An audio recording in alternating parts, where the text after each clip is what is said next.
Good evening, and welcome once again to the next entry into the tape library. I know a number of you have said that you find these sorts of videos weirdly relaxing, so I thought I'd try something out here. This video is a compilation of some of the most terrifying real-life horror stories that people have submitted to the tape library archives over the last few months. If you've already listened to all of our entries into the tape library up until now, then you might be familiar with these stories. But for those that enjoy the longer videos to relax or fall asleep to, I thought these compilation episodes might be enjoyable. If you do enjoy these types of videos, then please do let me know by liking or commenting below. If it's popular enough, I'll try and put out one of these longer collection videos every few months. The video also features a black screen throughout the stories to keep your room nice and dark, exactly how it should be. If you have already listened to all the previous entries, then don't worry, there's a lot more original investigations coming very soon. Over the last few weeks, we have been inundated with dozens of terrifying real-life encounters with the paranormal. I'll also be doing a deep dive into one of the most haunted houses in the world, so be sure to subscribe so you don't miss out.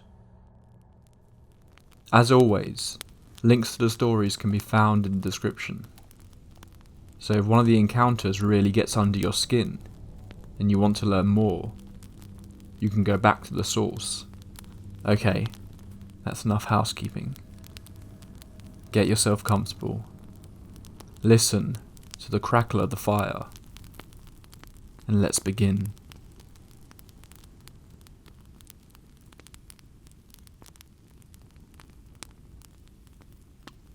I saw a ghost as a child, and I remember it as clear as day. I grew up in a 2-storied house my parents built in the middle of an apple orchard in New Zealand.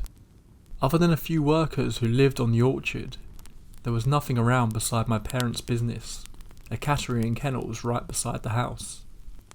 My parents would get up early and go to work, leaving me and my siblings in the house alone. One morning, I got up at about 7 AM and went to the living room downstairs, and I sat with the family dog, a very loving, huge Rottweiler, on the couch. I was too tired to turn the TV on, so I was sitting there in dead silence, knowing my mum would get back from work any minute. I sat facing forward, but to my right were glass double doors that opened to a deck that wrapped from one side of the house to the other. I watched outside because I heard the sound of my mum's gumboots on the decking from the direction of the cattery. It sounded identical to her footsteps.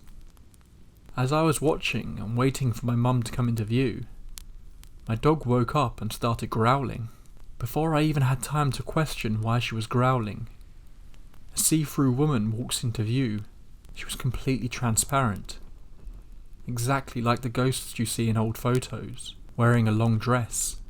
My dog saw her too, as she growled even louder when the woman came into sight. The woman was looking forwards at first, but turned and stared directly at me before vanishing into thin air. She would have been 2 meters away from where I sat. I remember being so scared that I physically could not move. I just stared as my whole body was paralysed with fear. Even writing about it now gives me goosebumps. I don't know why, but I didn't tell my mum about this until recently. I'm 26 now and still think about it often. My mum wasn't surprised at all when I told her, and said she also saw things at that house, as did my siblings. We moved out when I was about 8. I had other experiences in this house, but nothing else has ever compared to that.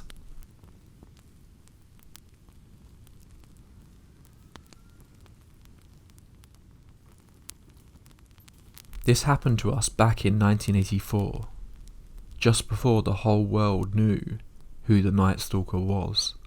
I was in elementary school at the time, and lived at home with my parents and siblings in an area in Los Angeles where the Night Stalker was most active. At the time we didn't know it, and no one knew about it, till that summer. Back in those days, my parents and aunt and uncles would all meet at my parents' house for either a Friday night or Saturday night get-together. Most of the times the parents would all go out and leave us kids at home. They would order pizza, let us make popcorn and drink sodas. A pretty big deal for us kids. The oldest one among us at the time was probably my cousins, who were about 14 and 15. The rest of us were 13, and I was the youngest. One evening, all our parents, aunts and uncles came over, and they did the usual, order us some pizzas, and I remember this as being the first time we had a VCR. We were the first family in our block to get a VCR, so us kids were to stay at home alone, and my cousin rented 2 movies, I think. It was something like Halloween or Evil Dead, but that was the thing to do, was rent scary movies, turn off all the lights in the house, and watch it in the dark. So that night our parents all left us kids at the house. Our old house had a built-on extra room, like a den or family room. We had the old popcorn machine that used hot air to make popcorn, and the pizza and sodas were all there. Since there were so many of us, a lot of us younger kids got kicked off the sofa, love seat and recliner chairs, to be left to sit on the floor. That room had a long sliding glass door that led to the patio outside. As the night went on, our older cousins played tricks on us, typical things to scare us younger kids when we were sitting in the dark, watching a scary movie, munching on popcorn. It was getting late, and it wasn't unusual for our parents to return home way past midnight, to 1, 2 a.m. in the morning, as sometimes they would go out to eat, then to a place to see live music at this Mexican cantina. As I mentioned, us younger kids were laid out on the floor. We had pillows and were all sprawled out over the den floor. My sister was sitting up against the sliding glass door. That sliding glass door had the typical floor-to-ceiling 80s style curtains. My sister was just behind me, and I don't remember exactly the details that led up to this, but all of a sudden she let out the loudest scream. We all jumped up, and of course we thought she did that to scare us all, but she was shaking and in tears.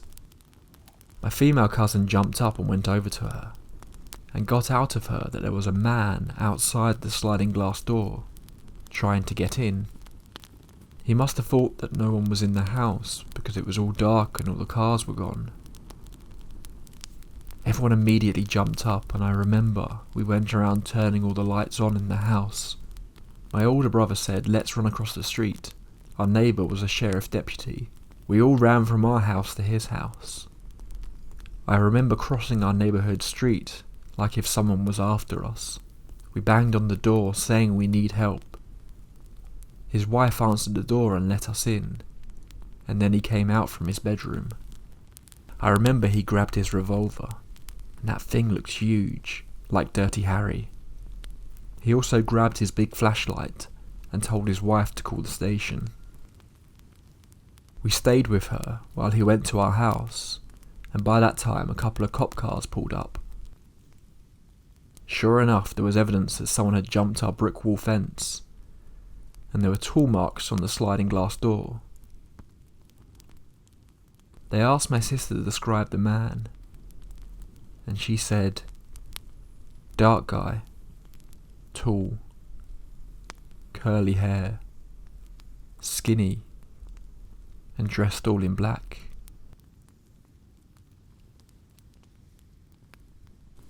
By this time our parents started to arrive at home, to all the commotion. The police kind of played it off as an attempted break-in, and recommended keeping lights on, like porch light and a few lights inside. They said it was probably some random bum looking for some quick cash for drugs. Fast forward to that summer, and the summer from hell, when Los Angeles was in a heat wave, and it was the summer of the Night Stalker. He ended up killing a neighbour of my mum's friend from church. To this day I wonder if it was the Night Stalker who tried to break into our house.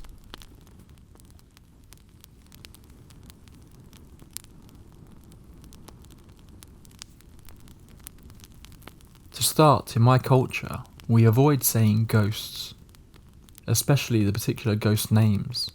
For example, in the Western culture, there's Banshee, Woman in White, Boogeyman, and stuff like that. In my culture, I'm Malaysian, we have ghosts like Pontianak, Pokong, Toil, Langsur, among others.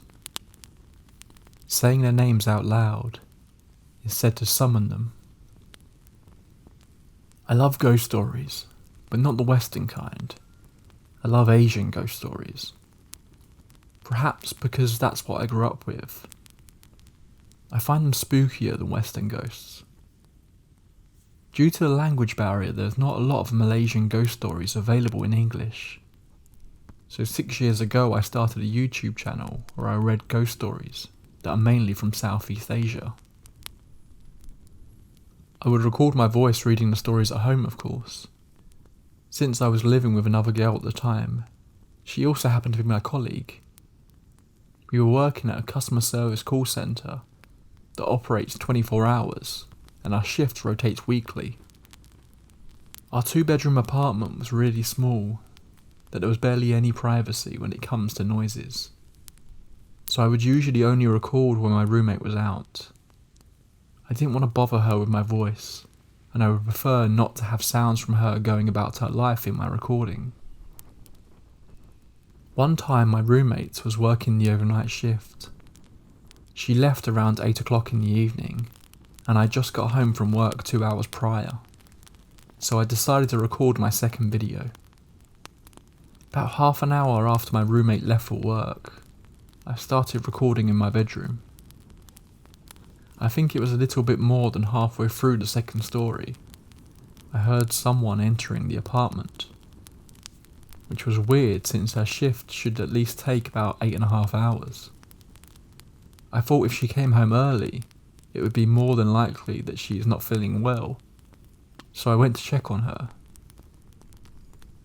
When I went to look for her, she was nowhere to be found. The only logical explanation was that the sound was from the next door unit, so I went back to recording. Not more than 15 minutes later, I heard the sound of a chair being pulled from under the dining table, and followed by water running in our shower room just seconds later. Confident I was home alone, I went to check it. My bedroom door was facing directly to the shower room door. As soon as I opened my bedroom door, I had a clear view of the open shower door, revealing a dark shower room. At this point I was getting nervous. My thoughts were all over the place. I froze for a bit, before deciding to look into the shower. The sound of water running can still be heard. When I flicked the shower room light switch on, the shower was running, but there was no one in there. I turned off the shower and went looking for my roommate again. Maybe I missed her the first time. But still I found nobody in the apartment. I was a little nervous, but I was determined to continue recording. I wanted to be a YouTuber, and hoping that one day I could quit my job and tell ghost stories full time. So I did. I finished recording the stories and went straight into editing.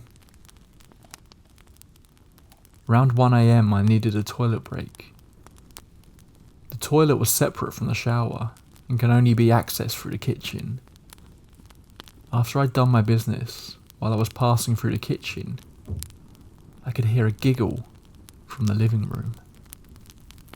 That stopped me in my tracks. I had a clear view of the well-lit living room. There was obviously no one there. At this point, I knew I was not alone. I ran into my bedroom and locked the door behind me. I hid under my covers, and that's when I heard something try to open my bedroom door. It went on for what felt like forever. I fell asleep for some reason. I finished editing my story, posted it a few days later. Everything quietened down for a little while, so I decided to record another story. This time I was recording during the daytime. It was my off day and my housemate was out shopping or something. Everything went smoothly. So smoothly that I was able to post a video by the time my housemate came home. That night we decided to watch a movie together. Before we started the movie, I went into the kitchen to make myself some snacks, while my roommate picked a movie. Our TV is positioned on the same wall that divides the living room and my bedroom, and the sofa right across from it, so you can see the kitchen door and shower room door when sitting on the sofa. As I was coming out from the kitchen, I asked my roommate if she had found a movie. She was looking at me with a surprised look. "Didn't you just go in the shower room like 30 seconds ago?" she asked. I just shook my head and went to sit. The topic died there and we picked a Malaysian horror comedy movie. Mid-movie, our shower room door whipped open violently, and we heard what sounded like a giggle. My roommate decided to sleep in my room that night. That was the last time we watched anything related to ghosts. Since then I often hear furniture being moved, giggles, and see shadows moving in my peripherals, but when I turned to look there was nothing.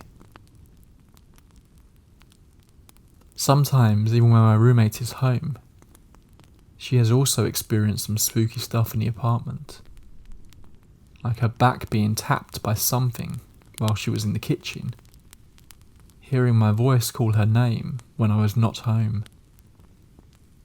and shadows running from the kitchen into the shower room while she was watching TV. We stayed there for a few more months until my roommate quit her job to move back to her hometown, and I decided to move in with another colleague. The new house was much larger. It was a 3-story house. I stopped recording ghost stories for a while after that. Even though I love ghost stories, I do not particularly like experiencing one. It took me about 8 or 9 months before I had the courage to record another ghost story. It was not a very good idea. I'll post about that one soon.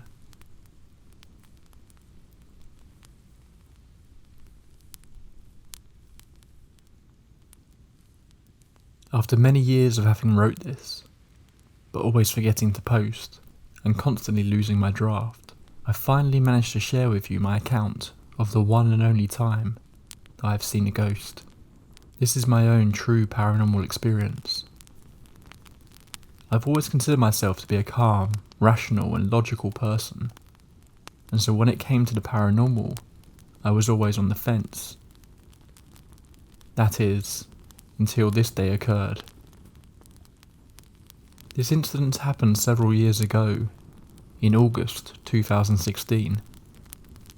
I was driving to meet up with my girlfriend and get food. I'll never forget glancing down at the clock to notice the time was past 8:30, with the sun beginning to set. Against my better nature, I stupidly decided to take a shortcut and drive through a notoriously haunted road. Some background information. This road is situated exactly behind a huge cemetery where I have many family members buried, and a crematorium. I personally knew 2 people that died in a car crash around here. However, I have been down this road many times over the years, and never experienced anything even remotely paranormal until now. There's actually 2 adjoined long stretches of road, Forge Lane and Park Lane, that make up this journey, which used to be national speed limit roads. This means that in the UK, you are legal to drive up to speeds of 60 miles per hour. The limits on these particular roads have been changed and lowered since. Therefore, that should make you aware that I am focused, alert, and have my wits about me. In addition, these roads have absolutely zero streetlights. The only form of lights are the small cat-eye reflectors that's built into the middle of the road to reflect car headlights and show the path. Lastly, there are no pavements or sidewalks on these roads. This is important for later. I'm cautiously driving at a high speed and completely in tune with my surroundings. We continue moving along and quickly end up reaching halfway between these two connected roads. It's a point where the trees on each side of the road form into a sort of tunnel, which only add to the eeriness. As I go through, I'm heading towards the end of the tunnel. I suddenly see a masculine figure in the distance up ahead. So as any sane driver would do when they spot a person in the middle of the road, I instinctively took my foot off the acceleration. But it's at that exact moment that I quickly remember there are no pavements for the pedestrians to walk on. And on top of that is a 60 mile per hour road. My mind instantly went into overload. I started to go through a series of questions in my head. At the same time as this, I feel an absolute flood of emotions and an impending sense of dread begin to creep in. But I remind myself that I need to remain calm, driving on this dangerous, unlit road. As I get closer, to within less than 50 yards, I can finally make out a bit more detail. It's now that my emotions really start running wild. My hands are shaking, tears are rolling down my face, and I'm beginning to sweat profusely. Eventually, I start coming to terms with what's in front of me, and in trying to hastily debunk this whole scenario in my head, failed to come up with a clear or logical answer. I'm in a state of pure shock and disbelief with what I am seeing in front of me. I see a hooded, brown-robed figure. No face, no feet. He is literally in the middle of the road, hovering. Then, almost as if he sensed that I was coming closer, I'm now less than 10 yards and within distance of hitting him. He drifts to the side of the road into some nearby bushes, and then completely vanishes. I barely maintained my composure long enough to drive to the end of the road where I park up. I was speechless. My face had gone so pale and I was drenched in sweat, with tears still coming out of my eyes. For the next few minutes I just sat there in shock, trying my hardest to comprehend what I had seen. But the truth is that there were no reflections or anything of the sort that could have caused a visual misinterpretation. There were no paths for a random person to enter this section of road. Any interference from other external sources were ruled out, and no headlamps from any cars coming in the opposite direction whatsoever. I eventually, after what seemed like an eternity, began processing in my mind that the only thing I could come up with was that I just witnessed a full-body apparition of a brown-robed Benedictine monk. And do you know what the funniest thing was?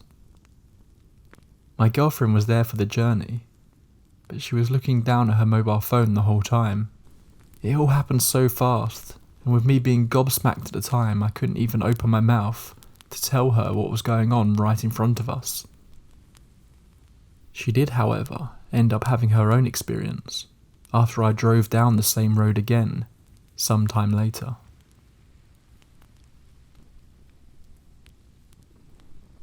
The whole experience left such a deep and lasting impact on me that I began doing a bit of background research into the whole of the surrounding area.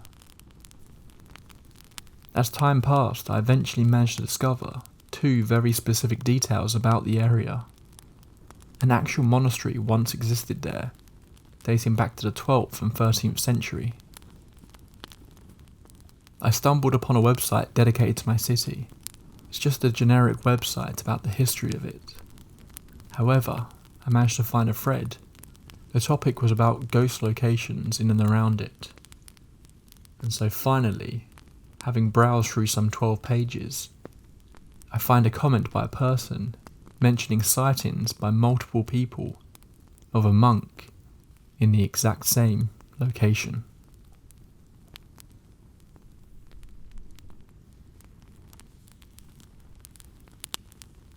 When President Bush issued the order to send more soldiers to Iraq in 2003, this sergeant was due to be getting out. But when he was called into his local National Guard unit at Camp Marbury, he was informed that he would be recalled to the army. The unit had already been assigned to deploy to Iraq. He hadn't long arrived home in Austin, Texas, when the order came through. The commander provided him with a waiver to deploy with Halliburton in Houston, since he was not a member of their unit. He quickly accepted the offer, since he knew that working as a contractor would be better pay.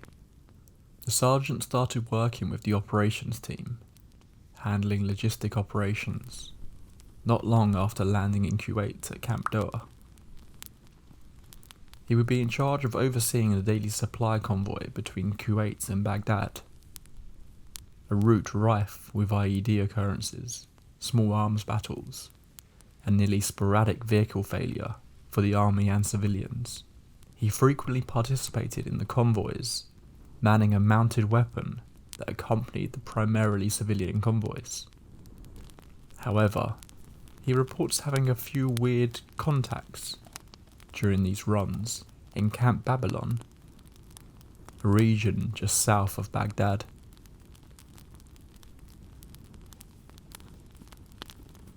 Camp Babylon was built where the fabled Tower of Babel is claimed to have once stood. It was occupied by French troops, but was later designated an archaeological monument for obvious reasons. It appeared from the nearby ruins that a large building had formerly stood there. Whilst travelling through the area, two odd things happened to the sergeant. The first incident.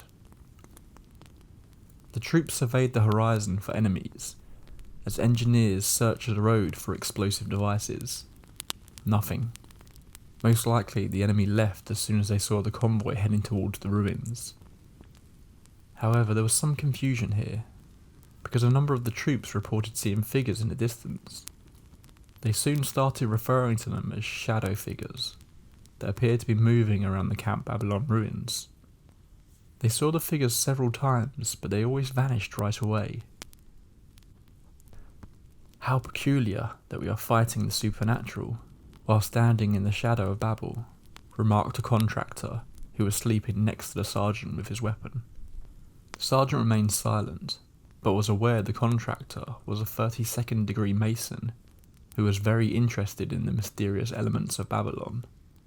At the time, he didn't think there was anything supernatural about this, but he said he definitely saw the shadowy, and oddly, he described little figures darting around the buildings. Once the road was deemed clear, they continued on to Baghdad.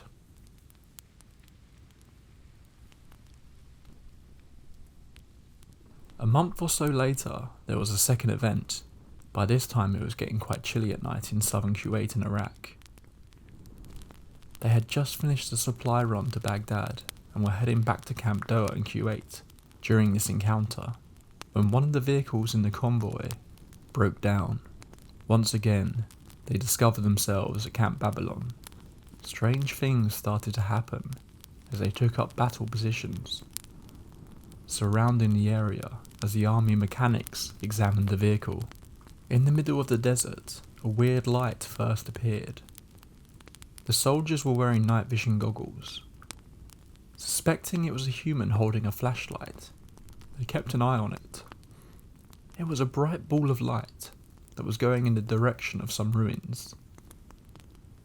A couple of the soldiers stepped forward away from the convoy after first noticing the light to investigate, but through the goggles they could see the dot of light, but no human figure standing behind it. At this point, they became a little concerned. The next sound was something the sergeant said he would never forget.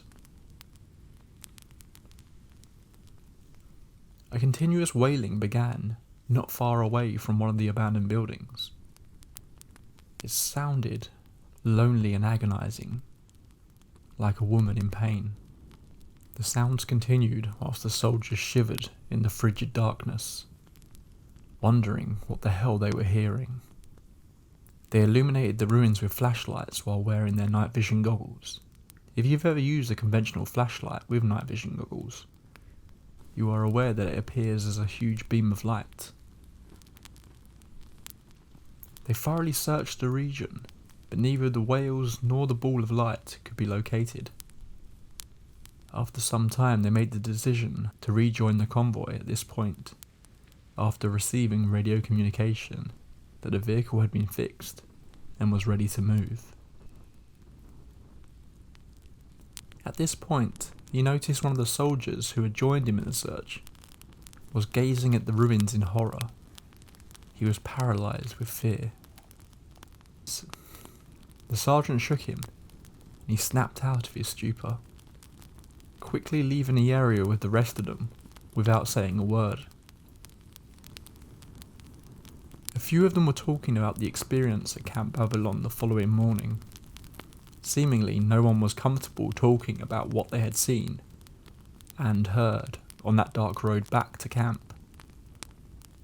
It was at this moment that the sergeant recalled the soldiers' fearful stance as they were about to leave. So they asked him what he had seen that had scared him so much. The soldier explained, visibly still shaken as he started to speak, that as they were leaving their position on the sandy hill, he noticed a tall, dark person standing next to the ruins. It was keeping an eye on us as we searched for him, her, or it. He claimed that he had an immediate rush of despair and believed that he was about to die.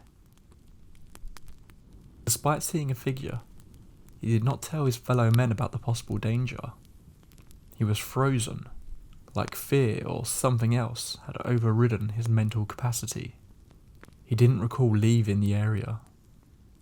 His next memory was in the Humvee, headed back to Kuwait. The sergeant now works for a publishing house, writing books about many haunted locations. But he said he will never forget the wailing he heard in the Babel ruins.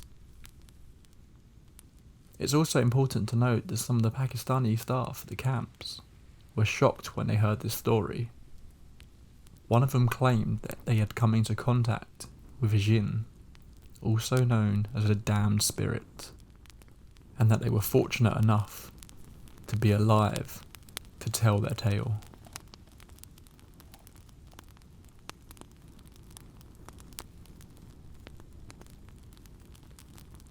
I have so many ghost stories from my past, but here is one that will stay with me forever. When I was little, I lived on the grounds of a very old manor house in the UK. The manor itself was used as a college for teaching courses and was fully fitted out to cater for people to stay for week-long courses. There were bedrooms and a fully functioning restaurant, as well as the course rooms. My dad actually ran the place. That's why we lived on the grounds. House came with the job kind of thing. Anyway, at Christmas, when my grandparents would come and stay, they would stay down at the manor house, as we didn't have enough bedrooms at our actual house, and it was only a 5-minute walk away. So one Christmas, my granddad woke up at like 6 AM and saw a little girl next to him. At first he suspected it was me, having wandered down to see them, But as he came to more, thinking he needed to get me home before my parents freaked out, he realised the little girl was wearing a bonnet and a long white, old-fashioned nightdress, and looked nothing like me. She smiled at him and touched his hand. Then a lady in old-fashioned clothes walked through a wall, again smiling at him, picked up the little girl, and walked back through the wall. My grandma slept through the entire thing, and although he said he was never afraid, he knew she would be, and would refuse to come for any future visits, so he never told her. He did, however, tell my parents, who had already had many strange occurrences at the Manor house, so he knew they would believe him. My dad said the thing that gives this story so much credibility is that the rooms they were staying in used to be the old nursery and nanny's quarters. My grandparents had no knowledge of this at the time. He said it was all very calm and peaceful, and not scary, albeit somewhat unnerving.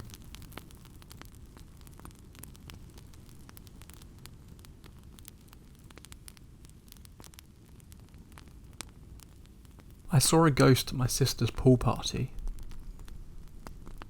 First off, I didn't see it in the pool. It was afterwards. After my sister accidentally kicked my eye in the pool, I decided to pull a prank on her and pretend she gave me a bruised eye. So I grabbed my mother's makeup palette and did the best I could to fake a black eye, and it seemed believable. I walked up to our upstairs loft where my sister and her friends were hanging out, and I showed her my eye, and she obviously freaked out. I made her apologise before she wiped my eye and realised it was makeup. She punched me and we had a laugh. I went downstairs to the bathroom to wash it off. As I was bent over to wash my eye, in the peripheral of my vision, I saw a small frail boy, wearing a striped shirt and boarding shorts. He had a bowl cut and was glaring at me with distorted facial features. Knowing there were no children as young as he looked at this party, I immediately stood up straight and looked towards him. He was gone. I backed up into the corner of the bathroom and looked around the room, my heart coming out of my arse.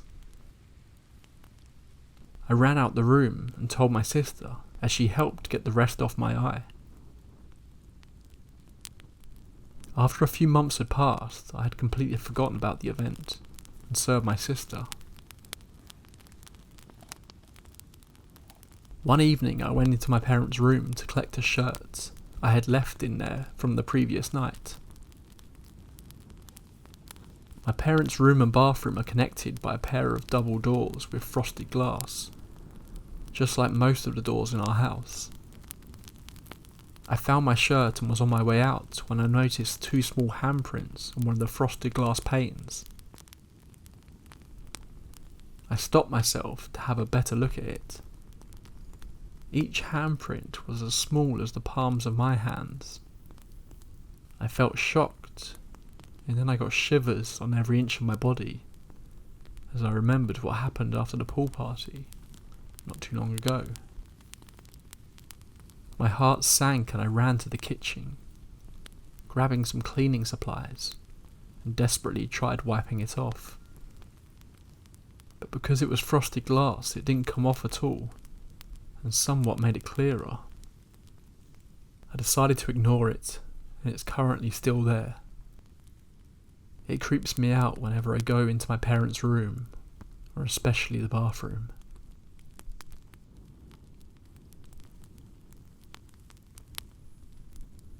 Another story of strange lights features a pair of students on a dark, quiet road in Ohio. This is the story of the ghost of Oxford Milford Road. Writer Brad Coop was a student at Miami University in Ohio when he started a student magazine. He had heard a number of rumours that the town of Oxford that he was studying in was one of the most haunted places in America. So he thought it made perfect sense to write about some of the area's most famous ghostly tales. One ghost story seemed to stick with him more than any other though, and that was the tale of the ghost of Oxford Milford Road. The story goes that back in the 1940s, there was a young man who was dating a woman in the more rural areas of the town. The girl's parents did not approve of their daughter's taste in men, so he was forced to visit her late in the night after they had gone to bed. When the coast was clear, the girl would sneak out of the house and flash the lights on her parents' car 3 times to signal to her boyfriend that it was safe to approach. He would then slowly ride his motorcycle up the path towards their farmhouse. After a number of nights of doing this without being caught, it would appear the young man grew a bit too confident and started riding faster down the road, convinced that their bedroom on the far side of the house was far enough away that they couldn't hear him. But riding a bike at that speed down a rural road in the dark might not be the brightest idea. He took a turn just before the house a little too sharply. The motorcycle went flying off the road, and the man along with it. He did not survive. But for decades after, people have spoken about seeing his ghost late at night on this stretch of road. Brad for some reason couldn't shake this particular story from his head, and decided to head out there one night with his partner to see if they could see anything. She was less of a skeptic than him, and was terrified about the idea of going out there. Brad, on the other hand, thought that there was no chance this could be true. The farmhouse still stood to this day, albeit abandoned. As they drove past one night, Brad suggested they go and investigate. After some persuading, they soon turned their car into the long deserted driveway that led up to the farmhouse. Brad switched off the engine and with a moment of hesitation, flicked his lights on and off 3 times. Almost instantly, there in the distance, appeared a single headlight. The couple was stunned, but obviously at first assumed it was just a coincidence. That wasn't until the headlight started heading up the path towards them. It seemed to be moving slowly at first, but it just kept coming closer and closer. Brad's partner was freaking out by this point, and he flipped on his headlights as the light got close, convinced they would see someone on a bike approaching them. But as Brad's headlights illuminated the drive in front of them, they could see that no one was there. The light had gone. They got out of the car, but could find no possible source of this light.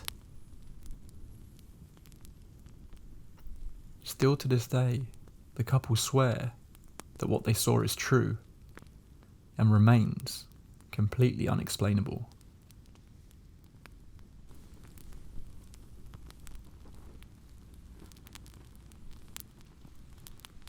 Over here in the UK, a number of people have been making some strange reports over the recent months. In Leindon in Essex, a number of residents have been complaining about loud, disturbing music being played late at night. But seemingly no one could discover the source until now. A 30-year-old man who doesn't wish to be named was walking home late one Friday night, around 2 AM, when he started to hear the creepy music in the distance. It piqued his interest, but he didn't think too much of it and continued his walk. That was until the sound started to grow louder. The man began to speed up. The music grew louder. He turned back to see a van approaching him on the deserted road, with a loudspeaker strapped to the top. The van slowly moved towards him, the creepy music emitting from the speaker as it went. Obviously, not being something you want to come across at 2 a.m, the man kept his gaze forward and walked even faster. It didn't take him long to realise that the van had now caught up with him and was slowly crawling behind him. The sound of the loud, disturbing music ringing in his ears. The man, either in a moment of bravery or fear, turned to look at the van once more. Now it was closer, he could just about see inside. He could make out in the darkness of the van 4 large figures, dressed as clowns. The man turned and started to run. The van sped up, chasing after him. Luckily, after making a few quick turns that the van wasn't able to travel down, the man was able to evade the 4 clowns.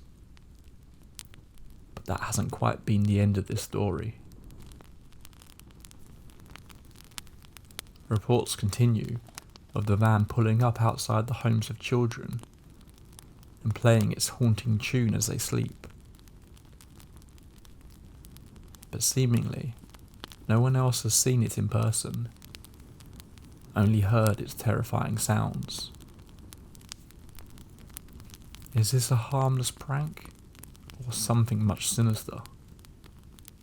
In some ways, it might be better if we never know.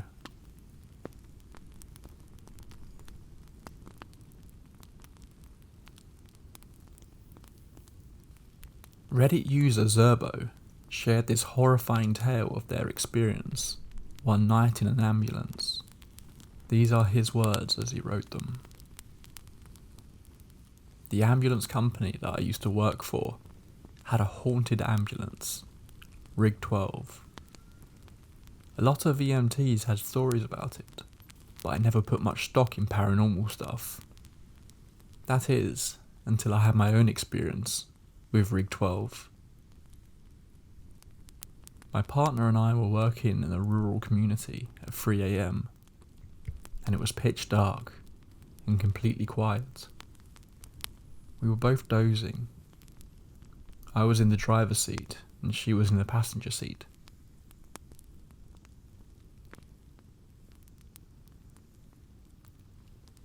I woke up to a muffled voice, and I thought my partner was talking. I told her I was trying to sleep and close my eyes. I distinctly heard a male voice say, "Oh my God, am I dying?" Followed by a few seconds of heavy breathing.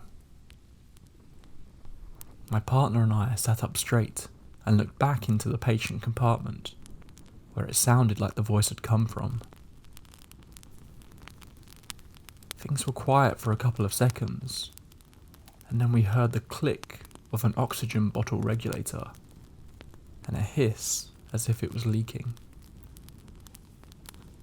I turned on the lights and we ran out of the rig. I thought a transient might have climbed in while we were asleep, so we opened the rear doors.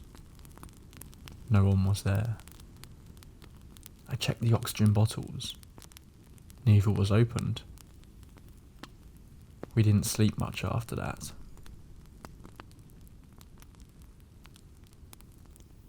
I love a good urban legend, and this writer has a great one from their small village. This is the story of the old monastery pool. There is a place near my village that I am too afraid to visit at night.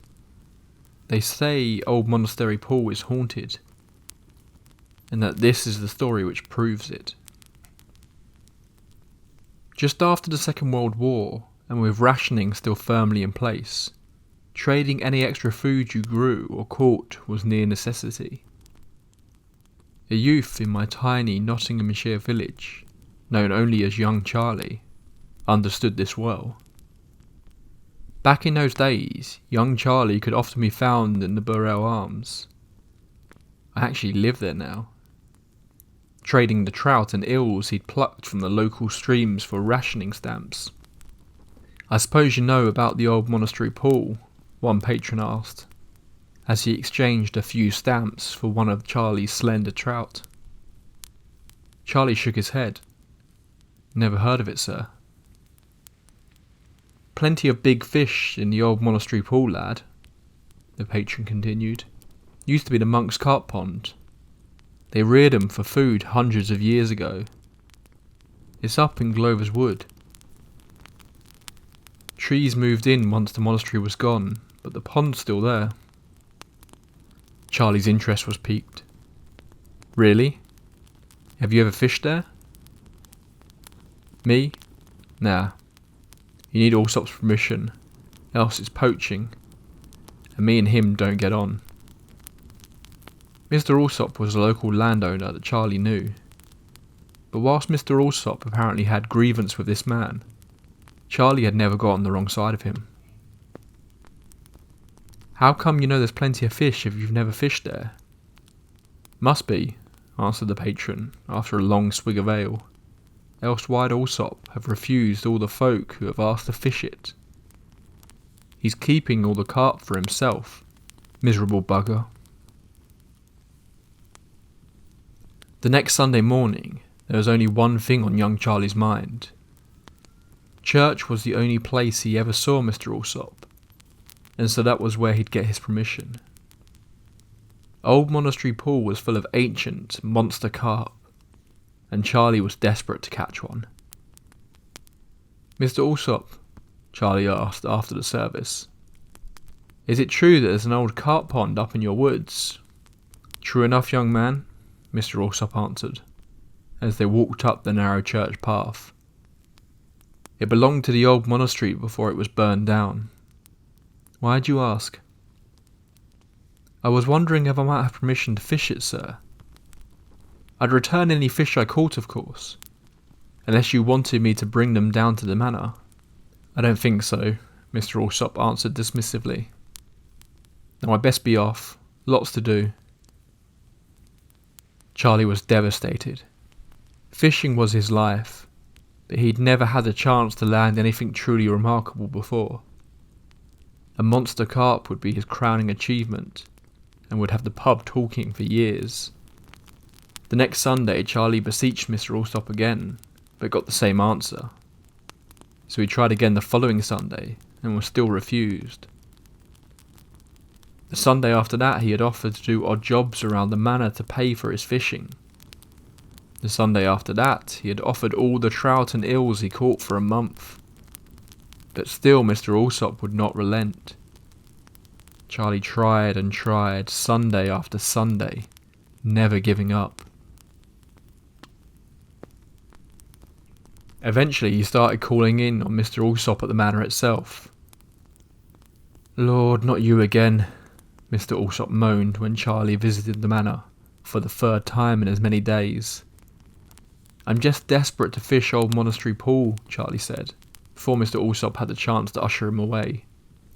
Please just say yes and I'll stop coming here. I'll never ask anything of you again, I promise. The answer is no. I've told... Why won't you let me? Charlie exclaimed. Why are you being such a grouch?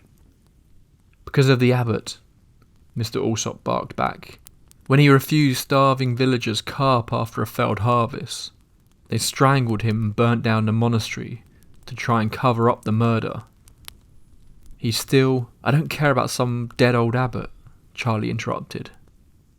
I just wanted one chance to fish the pond. Please, Mr. Allsop, please. Fine, Mr. Allsop answered, throwing his hands in the air. But don't come crying to me when... But Charlie didn't hear the end of what Mr. Allsop had to say, because he was already running back towards his house. As soon as he had his fishing tackle, young Charlie raced across the local field toward Glover's Wood. What he found in the dying light disappointed him. The pond was easy enough to find, but it was clogged with pondweed and full of dead branches. Only a few patches of clear water remained, and Charlie thought he could see through them right to the bottom. It seemed that the water was only a few inches deep, hardly the sort of place that might harbour a monster fish. But he had come this far. Charlie chucked out a little stick float and worm, hoping that there might still be a few minnows around, maybe even an eel or two. Almost as soon as his float stood straight in the water, it was yanked under with all the velocity of a colossal pike strike. Charlie's line snapped instantly, but he didn't care. There was obviously something huge lurking in the pond. Maybe there was deeper water below the weed after all. The perfect hiding place for the giant carp he'd hoped would be there all along. Charlie wound in his loose line, sank back against a tree and reached into his basket and began switching to his most robust tackle. But in his eagerness, he couldn't resist a glance back up at the pond. Standing on the other side of the bank, amongst the trees, the sinister shape of an old man, dressed in tattered, soot-stained robes. He said nothing. He just stared at Charlie through unforgiving, bloodshot eyes. Terrified, young Charlie shot up from where he was sitting and slammed his head straight into a low branch, knocking himself out. Night engulfed young Charlie when he came around. He remembered where he was, what had happened, and, his heart racing, sat straight to squint through the gloom. No sign of any old man, but to his horror, the fishing tackle by his side was smashed to pieces. Young Charlie stood and ran without retrieving so much as a broken float. This is a story that is endlessly passed around campfires where I grew up. Most of my local ponds are inhabited by mirror carp, and apparently they all descended from carp the monks used to rear in their monastery pond hundreds of years ago.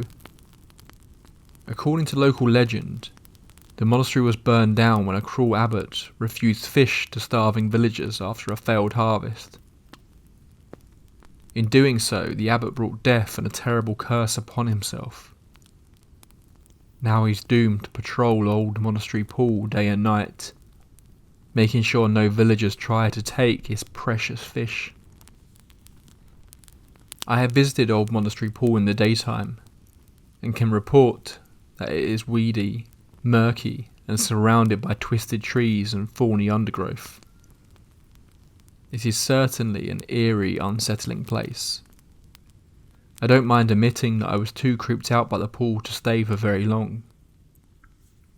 On top of that, I've always been too scared to visit at night, or to throw in a fishing line like young Charlie did. In fact, I don't know of anyone in the village who's ever fished the pond, or been up there at night. However, even with the cautionary tales and all the whispers of curses and ghostly abbots, I still wonder what might happen if I did.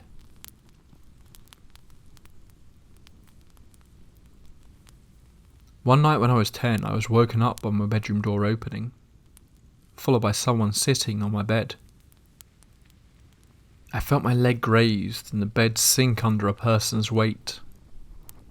It's just Mum, I thought, and I opened my eyes. It was not my mum. I found an eyeless boy. He had black, empty sockets, about my age, sitting at the foot of my bed. He extended his hand, and in it was a little box. I was startled, but reached out. He pulled back. I reached again and said, "Give it." Then I blinked, and when I reopened my eyes, he was gone. but I could still see the imprint where he'd sat on my bed. Fast forward 5 years. My girlfriend came over to do homework. After she finished, she took a nap while she waited for her parents. When they arrived, I tried waking her up. She opened her eyes suddenly, looking up at a corner where the wall met the ceiling. She pointed there and went back to sleep. I shook her again. She came to full consciousness and I explained what she'd done. She looked haunted. She said, "Up on the wall, I saw a little boy with no eyes. He was there in a Spider-Man pose, staring at me." I freaked out and told her my story about the same kid. Fast forward another 5 years, I was with the same girlfriend and we had a 2-year-old. We were living in my parents' house in my old room. My daughter started waking up at the same time every night and she'd talk. After a while I'd noticed she almost had the same conversation every night. I playfully asked her whom she was talking to. She said, "It's a little boy. He's nice. He's lost and looking for his mummy." My daughter's nightly conversations continued until we got our own place later that year.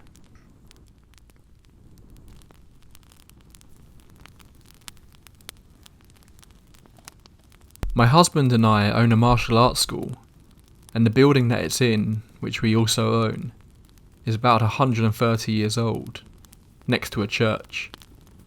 And I never, and still don't really, there has to be another explanation, believed in the paranormal. But the things that happened in it didn't just happen to me.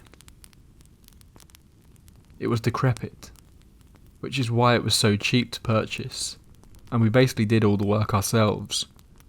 Old, creaky, drafty. A bunch of things happened there. Here's one. One Saturday morning, my husband was on his computer in another room.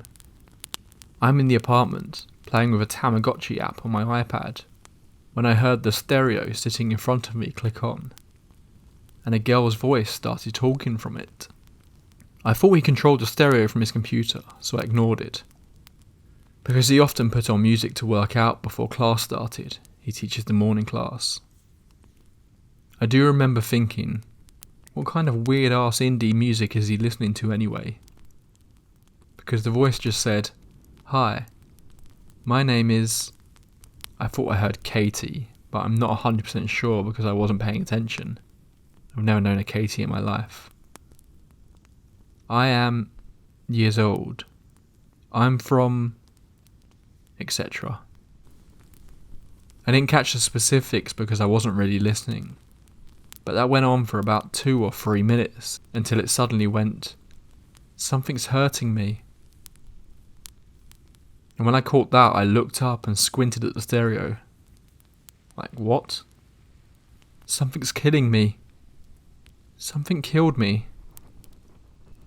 At this point, the hair is standing on the back of my neck. I'm getting up from the couch to take a closer look. "Please, someone tell my parents. Tell the teachers. Tell the corrections officer."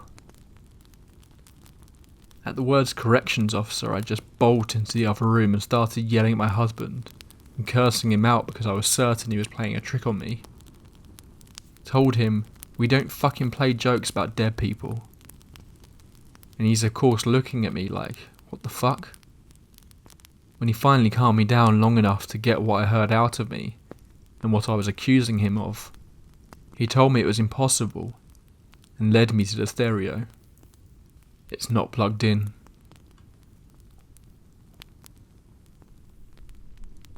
When I was younger, I used to take naps upstairs. By the time I was 8 years old, I absolutely refused to go upstairs.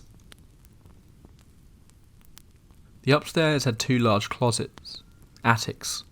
They ran from one side of the upstairs all the way through to the other side, on both sides. It was essentially a crawl space, that was maybe 30 feet long. It started one day when a friend and I went crawling from one side to the other with flashlights, like kids normally do. And I saw a girl sitting there in the corner, acting like she wanted to play with us. I know a lot of people say that when they see a ghost they aren't scared, just interested. Nope, I was beyond terrified. This girl looked normal, had blonde hair, a nice dress, and seemed friendly. I stayed silent, kept crawling behind my friend, and got out of the closet. I told him what I saw in there. He said he didn't see it, but felt like he didn't want to go back in. Then my parents would occasionally send me upstairs to get something, and when I would get up there, I would see the doors swing open, as if they were trying to get me to come inside. I would lose toys and wouldn't be able to find them anywhere. Suddenly my parents would be fishing Christmas presents out of the attic. We would find some of my toys in there. I remember being 8 years old. My parents are still asleep in the morning, and I leashed up my dog to go take on the monster in the attic.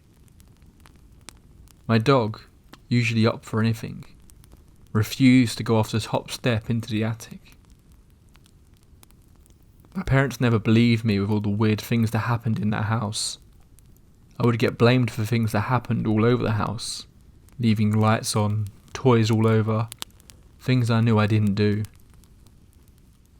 Well, anyway, we moved out of there when I was about 10. Not a week passed before the new owners called us up and asked if the house is haunted. Their daughter slept upstairs. She said that she'd been playing with a blonde-haired girl at night. My parents laughed at how crazy these new homeowners must be. To make an already long story short, the girl started appearing in other parts of the house for them. They would look over while watching TV and see the girl sitting on their daughter's lap. They looked up on the computer at the past owners of the house and found an old dressmaker that lived there. And yep, a picture of the little girl wearing one of the ladies' dresses.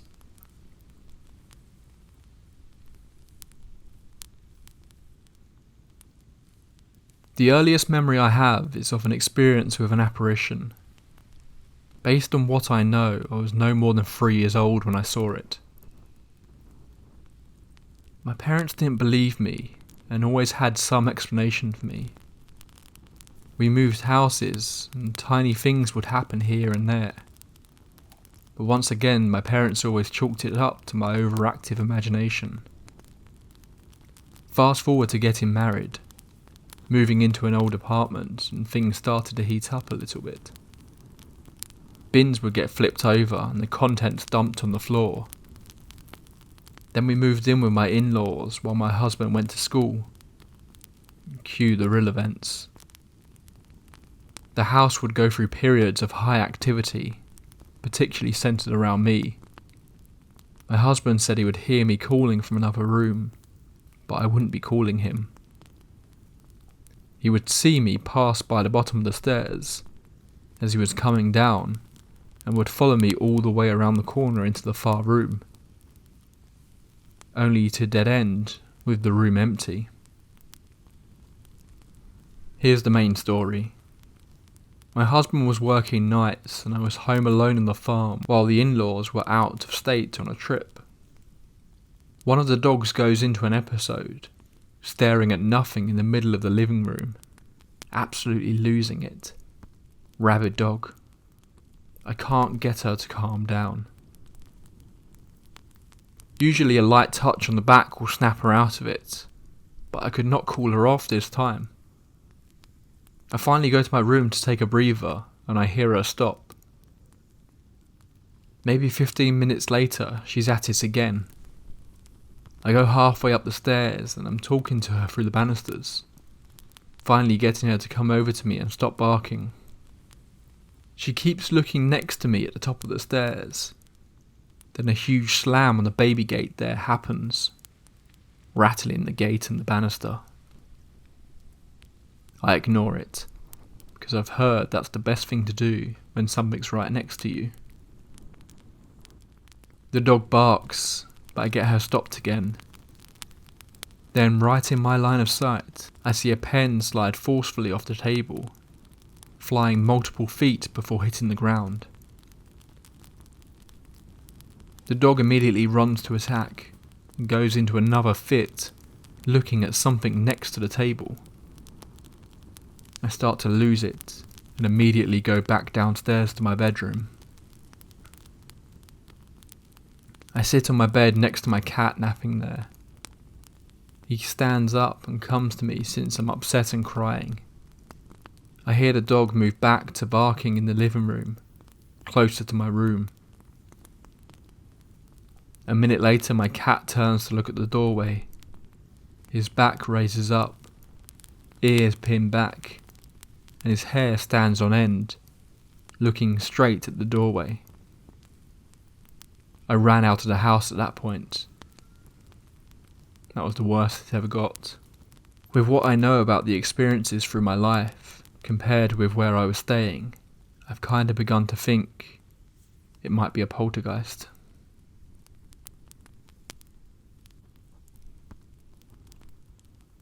(1965) Berkshire. A report in the Reading Evening Post said that a couple was sitting in a car on a lonely field path at Hawthorne Hill when all of a sudden they were startled by the loud noise of galloping nearby.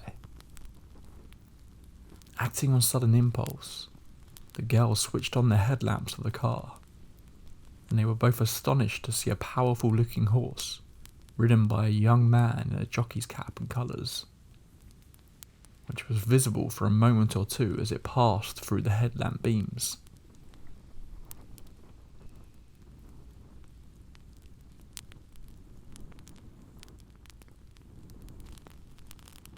Shaken by the experience, they made some inquiries in the local area. No horses were being exercised at that time of night, but a young man in the local pub had a more chilling possibility for them. I reckon what you saw was George and Kruger. My grandfather says he often saw them up on Hawthorne Hill of a winter night, the young man said.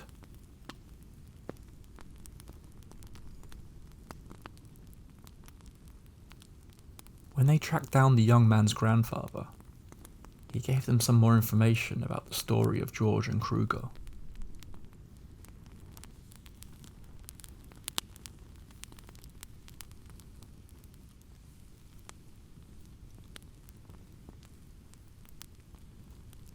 In the winter that Queen Victoria died, there had been a tragedy at Hawthorne Hill Racecourse.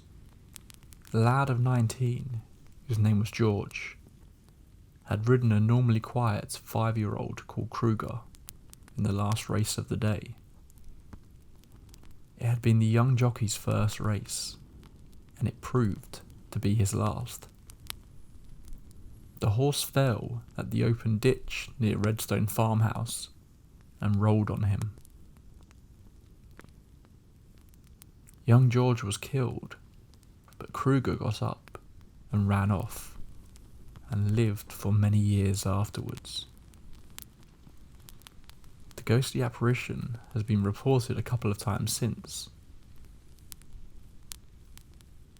but the story the grandfather had told them was in fact true. Newspaper reports confirmed the death of George back in 1900. Is it possible that George was reunited with his horse in the afterlife and continues to ride him to this day?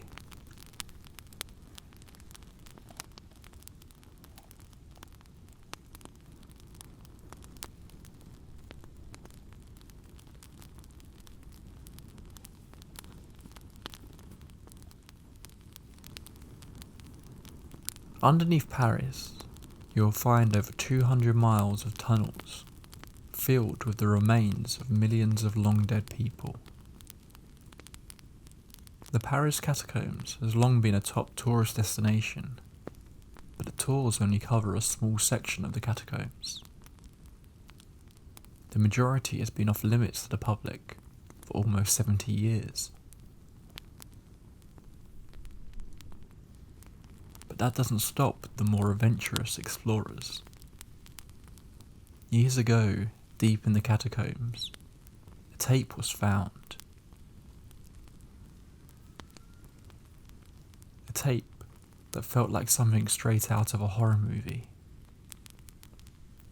It appears to show a man venturing into the tunnels that look like they haven't been disturbed for some time.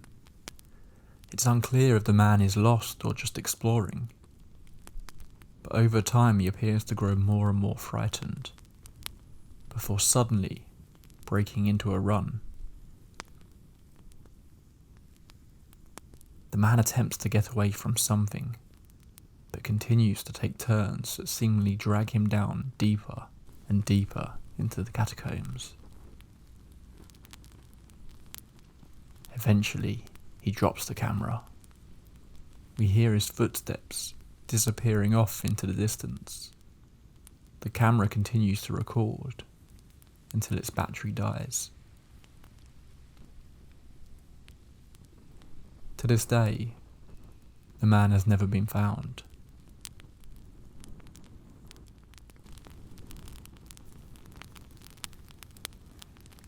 A documentary team did in fact venture into these tunnels to try and track down any evidence of the man's fate, but were unsuccessful. Reports of a man's voice and screams have said to be heard in the tunnels, around where it suggested he may have disappeared. But with the amount of corpses that are buried under the streets of Paris, it's hard to say if these sounds are coming from the lost man, or any number of spirits that he now may very well reside with.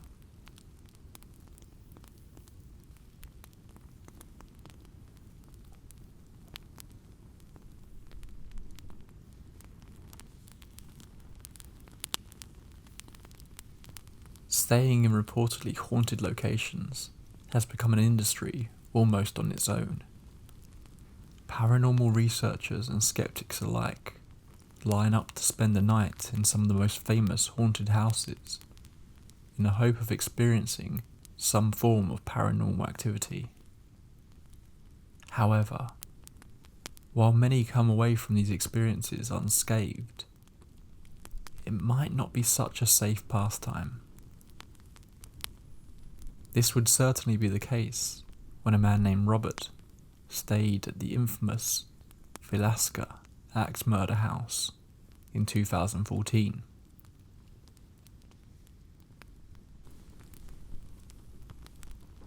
The house in Velasca, Iowa, has been a huge attraction for those interested in the darker aspects of our world for many years.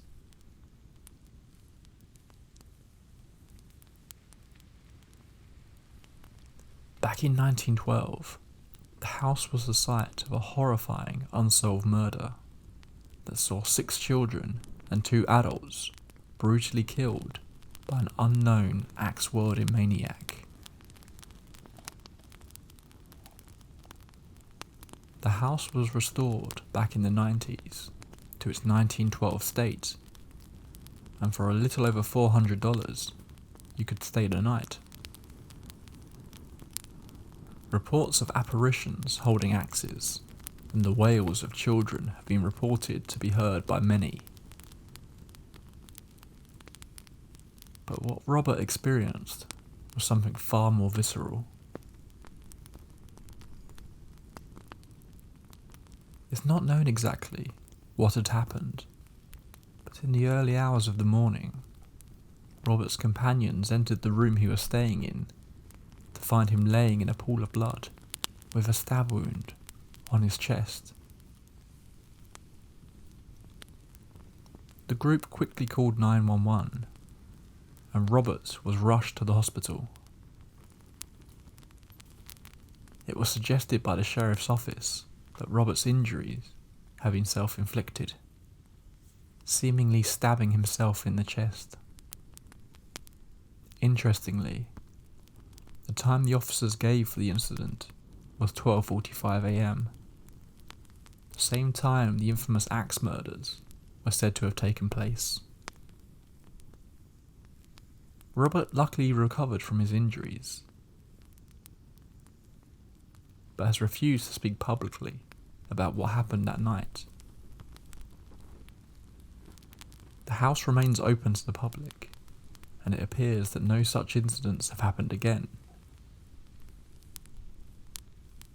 But since Robert's traumatic experience happened over 100 years after the initial murders, maybe whatever resides in that house is just waiting for the right time.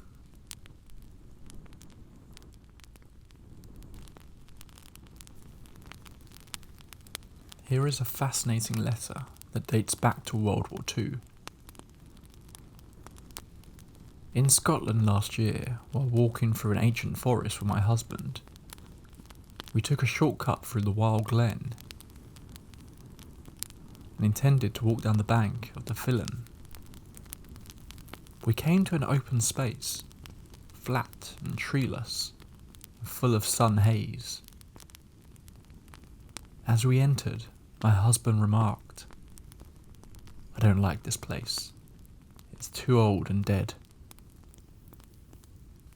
I was about to reply that I felt it only peaceful, but I suddenly had the sensation of depression, almost amounting to hopelessness. What I saw was more of a feeling, as if all about me was snow, under a leaden sky, and behind me there were people, and their eyes were without hope. My husband saw that I was oddly frightened, and so we left. We told them at the hotel that we'd felt spooky at one place in the forest. The late Mr. Alistair Stewart said, "Oh yes, that would be where a whole village was lost in the snow. They all starved to death." We are both Celtic, but neither of us is in the least psychic. One thing I do know though, is that even if I were chased by Hitler and his grisly gang, I would not enter that forest again.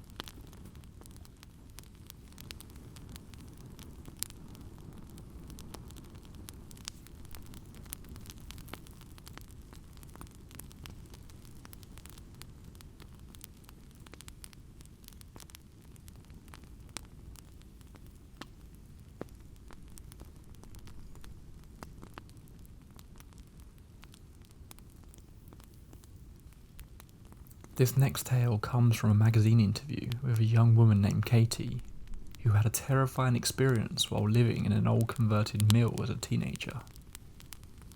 Again, I have kept this one in Katie's own words. The house I was living in was called the Old Mill. My parents and I moved there when I was 14. It was a converted mill that still had a water wheel on the side. It didn't move, it had been inactive for some time, along with all the cogs and workings of the wheel inside. It's been various different mills in its time: a sawmill, a paper mill, a flour mill. It was converted into a house in the 1950s, but the oldest parts of the house date back to the 12th century. I never really sensed anything when we viewed the house. I just found the history of the building fascinating, and it was a beautiful house, so I was excited to move there. It was about 6 months after we moved that this man first appeared in my bedroom. I remember the first time I saw him. I thought someone had broken in. I remember screaming and yelling to my parents, "There's someone in the house." But by the time they got there, he had vanished. We searched the house.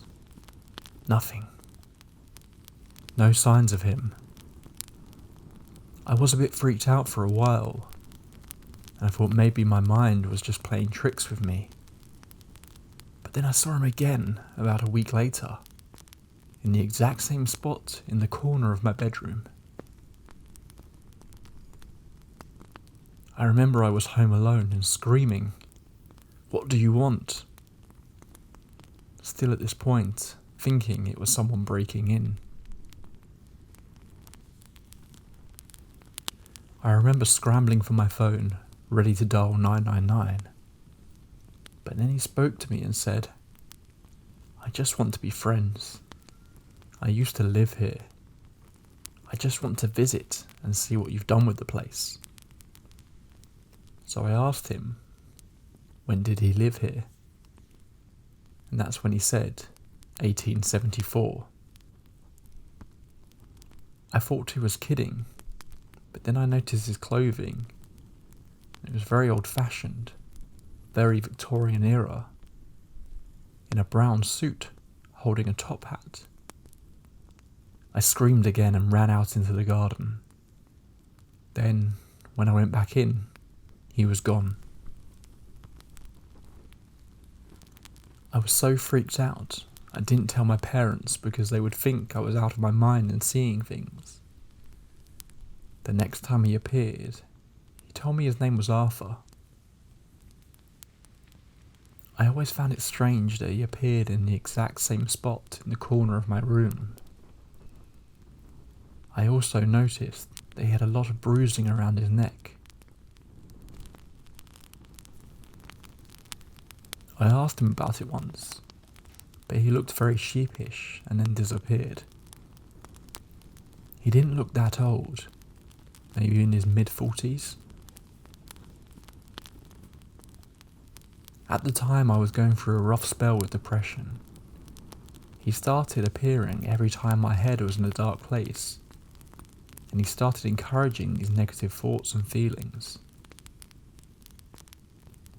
This is when I realised he wasn't just a spirit visiting somewhere he used to live.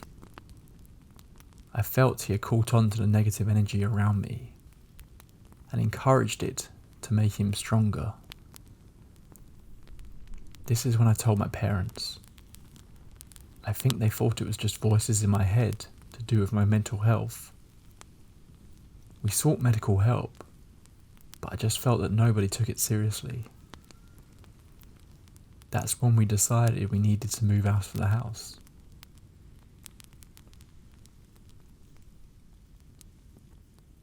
The thing was, as soon as I left the house, it all stopped. He left me alone. The voices stopped. That's how I knew I wasn't simply going mad or having some sort of episode. When I told him we were moving, he was very angry and told me, "You're mine." That's when the figure of two girls appeared. Every time they appeared, he would disappear. They were about the same age I was at the time, 15, 16. One of them spoke to me. Her name was Mary, and she just said I needed to leave, to get out, and to save myself from him. I believed her. There was even one time when Mary possessed me. I have no recollection of any of it, so I'll just tell you what my parents told me about it as they witnessed it.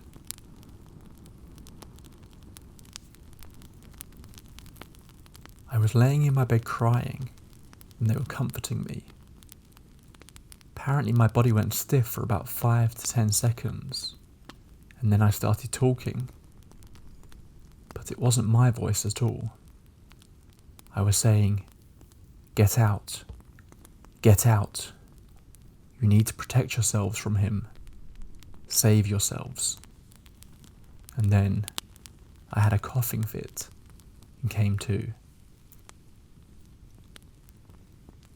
When my parents and I eventually moved out of the house, it felt like a breath of fresh air, like a weight had been lifted off our shoulders. Luckily, the sale of my parents' business meant we could buy and move into a new house before selling the old mill. I'm very appreciative that we managed to do that, because I was just at the point where I needed to be out of that house.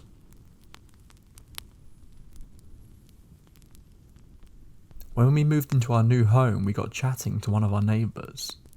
It turned out he was a medium. We told him about all of our experience with the old house, and he offered to go down there with one of his medium friends to see if they picked up on anything.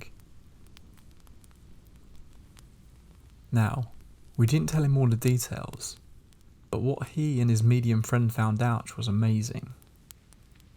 Turns out, Arthur was a priest who lived there in the 1870s. It turned out he had held 2 girls captive there, Mary and Elizabeth, and he had accidentally killed them. He felt so guilty and ashamed of what he did that ended up hanging himself. You guessed it, in the corner of what would become my bedroom. We managed to sell the house a year ago. We did tell the new owners that we had some spiritual activity, but we didn't tell them the full extent of it. We didn't want to sell the house to a family who had any young girls, as we didn't want them experiencing something similar to what I did. Luckily, it was a lovely elderly couple who brought it, and when we told them about it being slightly haunted, they thought it was rather splendid. I've now become very aware of the fact I can sense spirits. Even in the home we live in, I sense my grandparents who passed away a few years ago. I wouldn't say I would never again live in a haunted house, because I feel all houses have a history to them. Even new builds, as there will be history to the land they're built on. Just as long as the spirits are friendly and wish me no harm.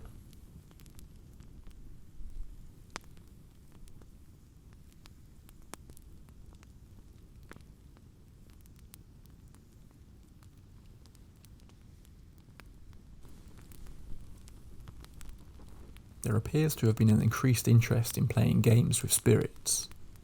Young people all around the globe are discovering rituals that they can perform that open some sort of doorway to another world. Some of these games are just for fun, but others appear to have much higher risks involved. Despite having been around for the better part of 25 years now, one game appears to be catching on all over again. Using this game, you can ask a question from an unknown entity. Does he hold a wealth of secret information? Or could he simply be a demon, toying with those who dare invoke him? Well, the only way to find out would be to talk to the answer man yourself. Here's how it played out for one group of friends.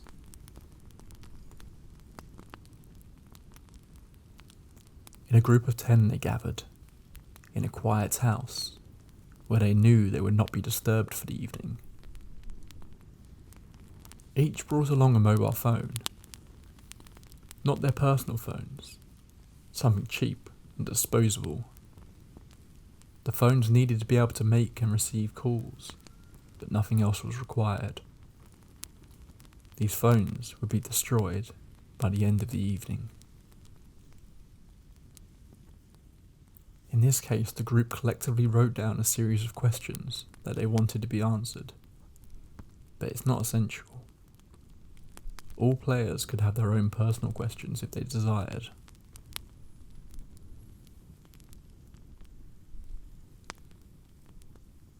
The players all sat in a circle and gave their phone number to the person on their right. Then all players counted to 3. At the exact same time, they placed a call to the person on their left. In many cases, all 10 phones might go to a busy tone or voicemail. If this happens, then the game has failed.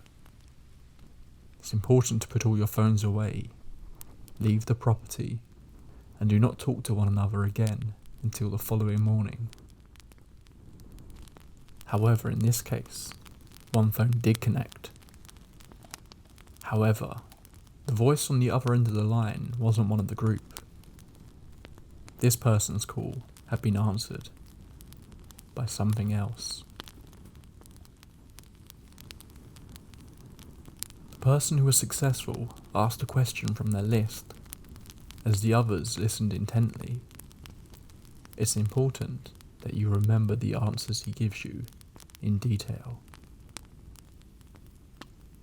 After he had answered one of their questions, the answer man had a question of his own. If you play this game, it's important that you answer his questions as honestly and fully as possible, and answer quickly. The answer man does not like waiting. In this case, the answer man decided that the answer he received was satisfactory, so he allowed the caller to ask another question. As long as the answer man finds your answers to his questions acceptable, then this process can go back and forth for some time. You ask a question, then he asks one. Whatever you do, do not put the phone on speakerphone, and do not pass it around. The answer man has decided who he wants to speak to, and he will not be happy if his wishes are disregarded. When the group had run out of questions, they said to the answer man, "Thank you for your time, but I have to go now." But the answer man never wants to end a game so quickly. Every question he asks you gives him the opportunity to get what he truly wants. He made offers of free information, but in this case, the caller did what you should always do. Repeatedly say, "Thank you for your time, but I have to go now." Eventually, and luckily for the group, the answer man accepted and hung up the phone. The group then gathered up the phones, destroyed them, and disposed of any remains. As I said, the answer man wants to keep you on the phone as long as he can, because he knows eventually he will ask you something you don't want to answer. And that is precisely what he wants. If you are dishonest or leave out any important details in your answer to him, he will deem that answer unsatisfactory. And that is when you'll start to notice an odd tingle in a body part. It could be anything, but that is the part he has chosen for his payment. It may not be today, it may not be tomorrow, but at some point, the answer man will come for what is owed to him.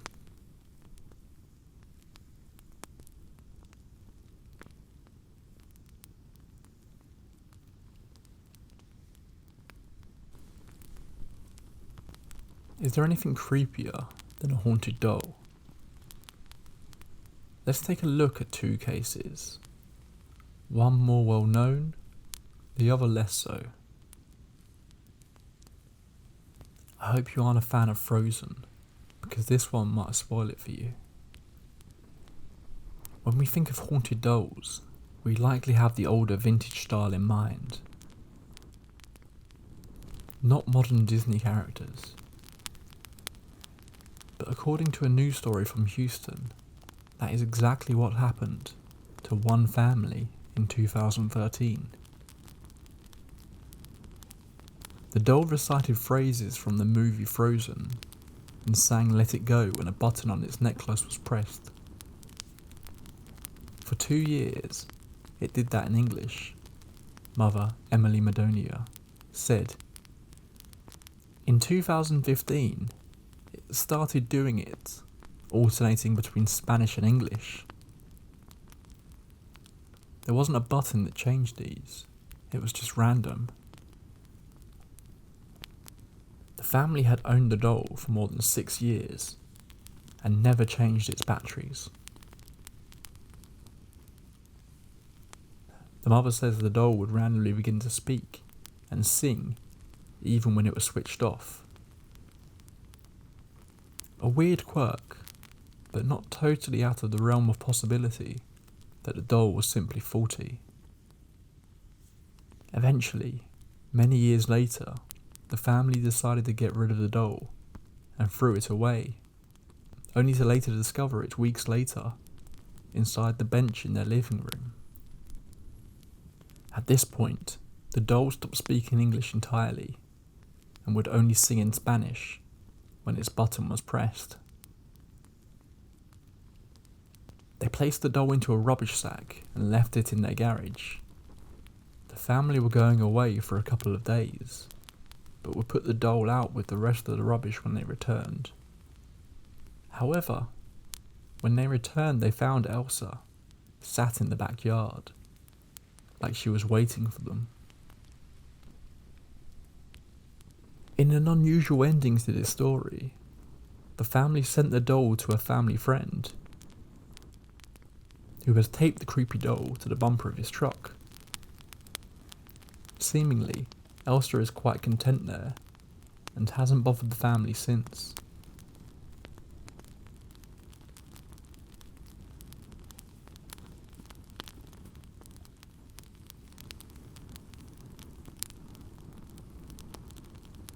Made famous by the hugely successful Conjuring movies, the Annabelle doll has been given a newfound lease of life in our consciousness.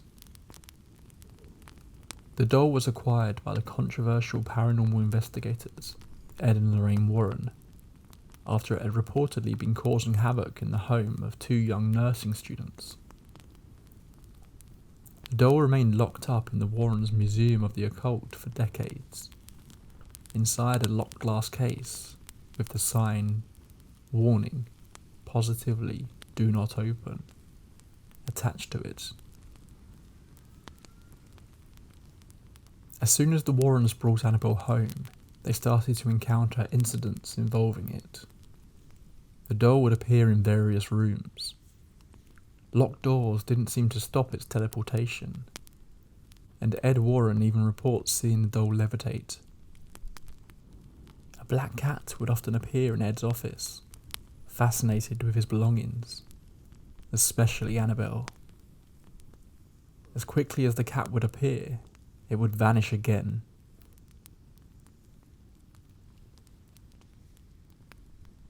The doll appeared to have a strong aversion to priests. Supposedly, Lorraine heard loud growls that reverberated around the house.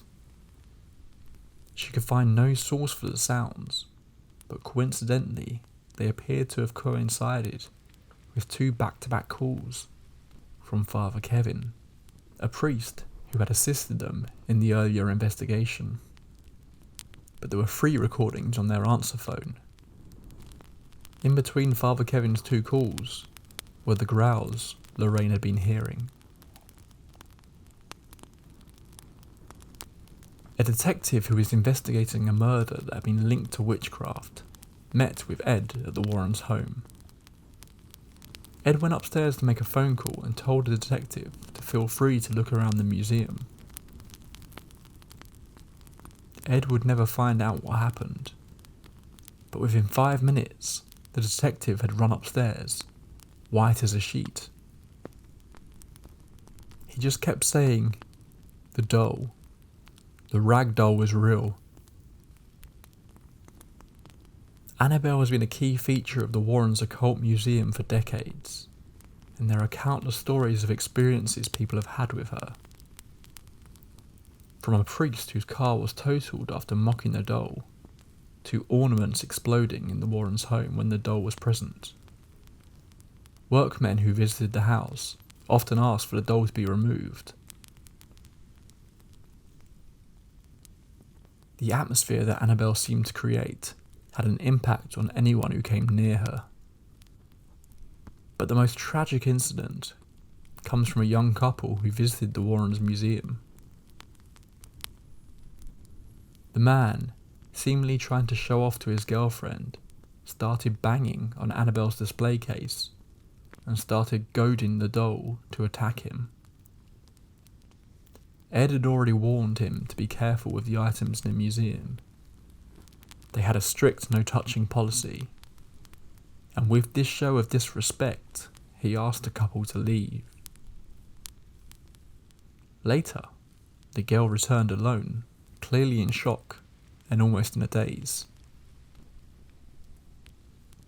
She told the Warrens that after leaving the museum, her partner lost control of his motorcycle, crashing into a lamppost. He was killed instantly.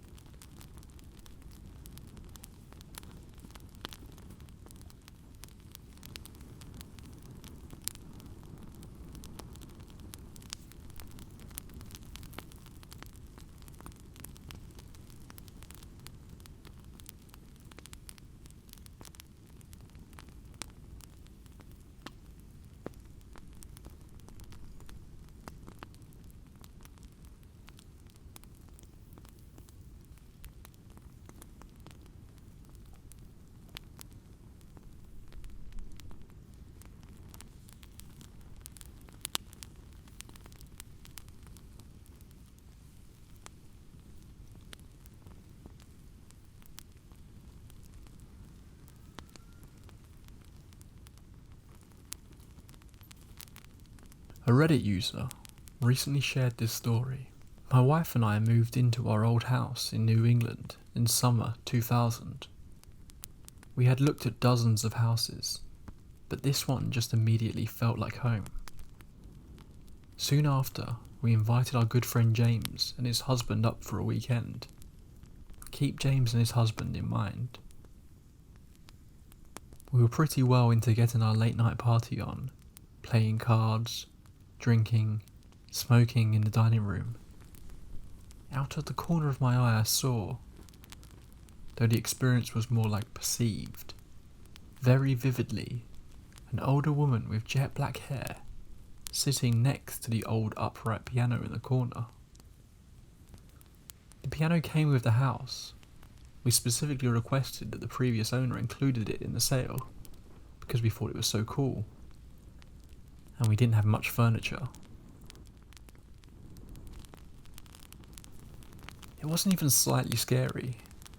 In fact, it was just like she was hanging out. I mentioned it to everyone and we laughed it off. Drinking and fun continued through the night. I was never really a ghost believer and still a skeptic 100%. But the rest of this story makes me really wonder.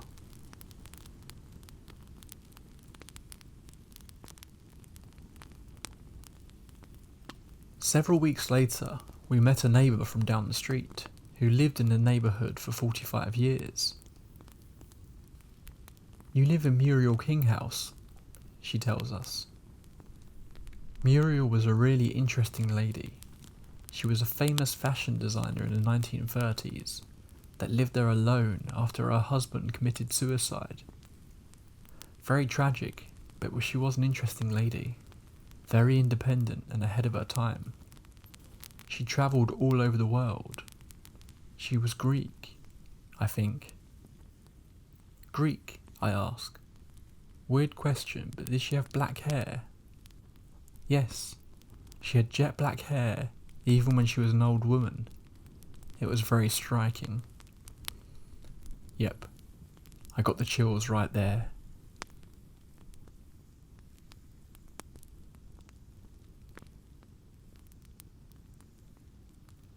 Many weeks later, I met another neighbour from down the street that had lived there for 60 plus years, and he starts telling me about Muriel.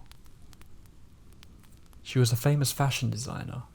She designed gowns for Rita Hayworth and all the classic film stars, and she designed costumes for Broadway plays too. Her parties were legendary, he tells me. She used to have all her gay boyfriends from Broadway come up on the train, and they'd drink and sing show tunes at the piano in the dining room all night long. Now this all could be coincidental, but it just seems too much so. But she must have been an awesome woman. People from around town have given us some of her original drawings, and even an unfinished dress she was working on. There haven't been any more Muriel sightings, but shortly after my wife got pregnant, 20 years ago, we both woke up out of a cold sleep at the same time, and looked at each other like, what the fuck? And then our bedroom door slammed hard. We like to think that Muriel wasn't a fan of kids. She never had any of her own. So she was like, later y'all, I'm out of here.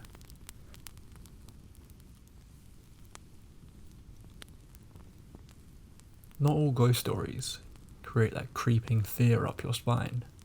Some are just interesting encounters that can lead people to learn a lot about the history of where they are living.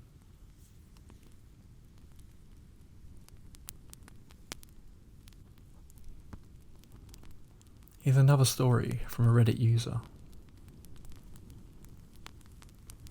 Last night, at around 10 PM, my boyfriend and I were sitting in the living room to find a movie to watch on Amazon Prime Video. We have video surveillance cameras everywhere outside. 2 that point to the front door at different angles, 1 for the backyard, and 1 for the side of the house. The monitor screen is kept in the living room on the table next to the recliner that I was sitting in. I just sat down for not even 5 minutes, then I heard a child's voice come over the monitor. The voice said, "Hello?" I thought to myself for a minute, fuck, does my son have his bedroom window open and is yelling through the window for some reason? And the camera is picking it up, because there is a camera next to his bedroom window. Then I remembered, no it can't be, because he was sleeping in my bed. I called up to him and he answered. I look at the monitor screen and I see a man who appeared to be very tall. He was wearing a red and white flannel shirt. He was holding a little girl's hand. She looked like she had striped long sleeves and frizzy blonde hair. They were walking up the steps to get into our entryway. I turned to my boyfriend and said, "Somebody is here." We live in the middle of absolute nowhere. We live by a swamp. My closest neighbours are bears and coyotes, and a couple of Amish houses about a mile or so down the road. So there are never ever any people, at least that we know of, who go walking down our street, pitch black with no streetlights, on a back road at 10 PM at night. So it seemed very strange to us. Just as the man and the girl get to our front door, my boyfriend opens the door and they were gone. Not a single trace or sign of them. My boyfriend goes outside by the road to see if he could see any cars, but there was nothing.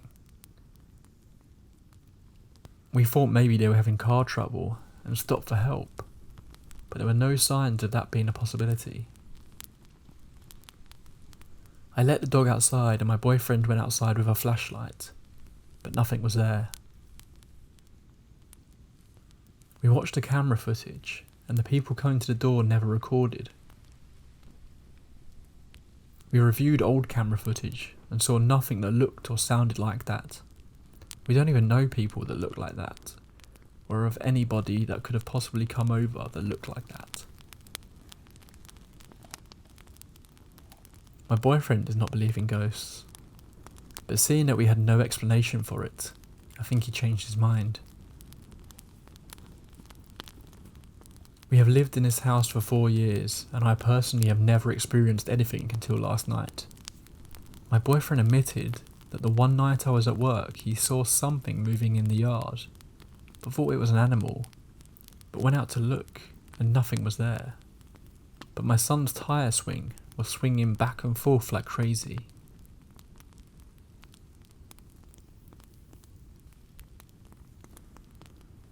My son has been complaining for the past few months that he doesn't like to sleep in his bed because it sounds like something is crawling around under his bed and his bed shakes. The original part of the house was built in the 1800s and it was used as an old schoolhouse. An addition was put onto the house 20 years ago to make it bigger. The old schoolmaster used to live across the street in a house that's no longer there.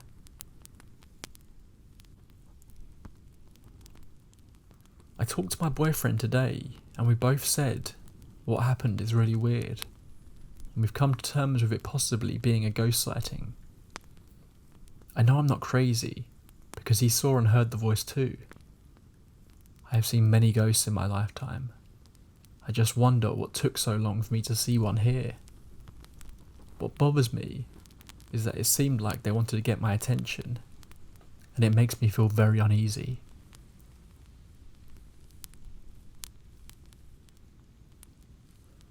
A few days leading up to this, I would sit in the living room and just feel overwhelming dread and terrible anxiety. After seeing them, I don't feel any of that anymore. So weird. My son hasn't been sleeping in his room because I'm not forcing him to. When he tells me these things, I let him know I believe him 100%. We are turning what used to be his playroom into a new bedroom. I wanted to see what he was experiencing in his current bedroom, so I went in there myself and took my naps before work in his room. And every single night, I would have a nightmare. So I said he could sleep in my room until his new room is ready, which will be ready hopefully in a couple of days.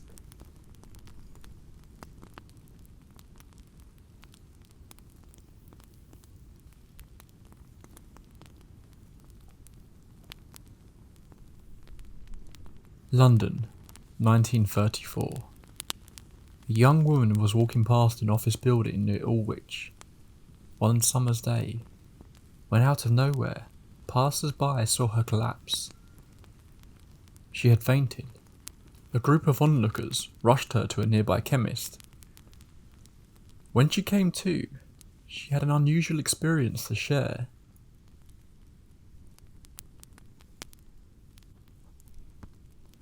She claimed that a woman had fallen from one of the office windows, smashing into the ground right before her feet, moments before she fainted.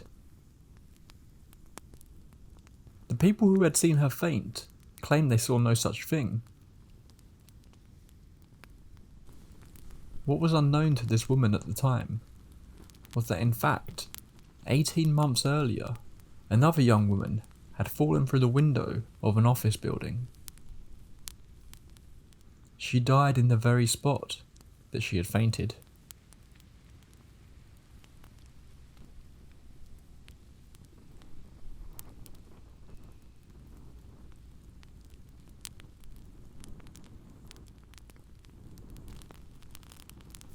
Exorcism may seem like an outdated practice, but it does still continue in many communities to this day.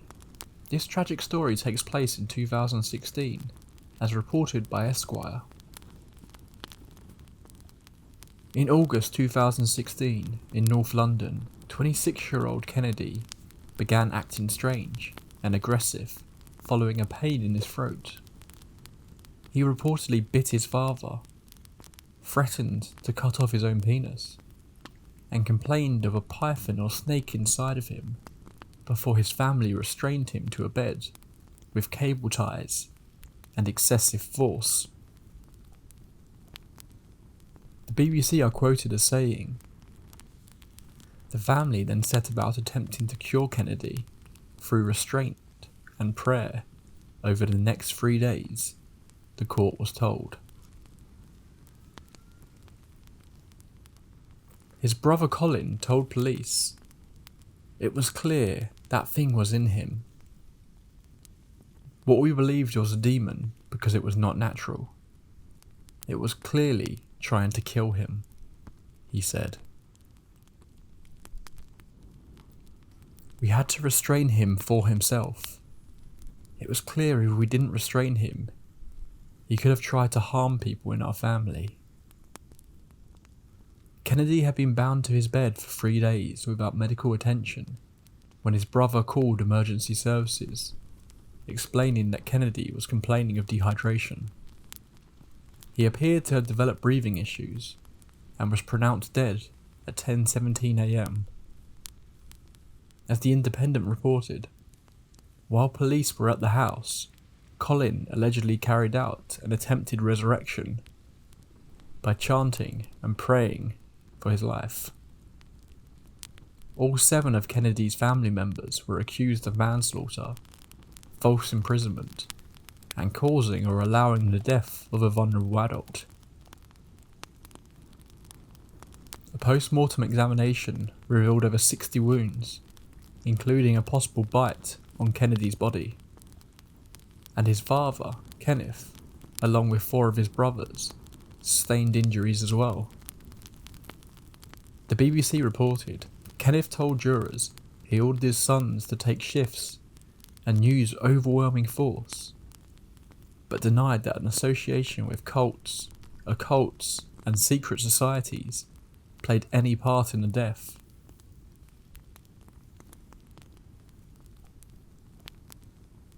After a 4-day jury deliberation, all 7 family members were cleared of charges on March 14th, 2019.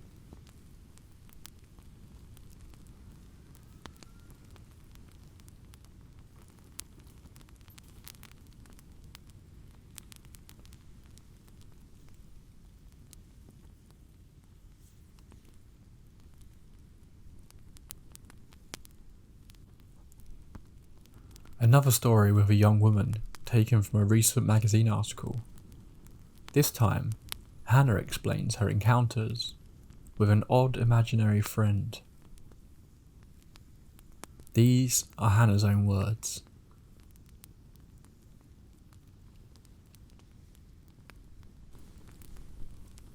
The supernatural has always interested me.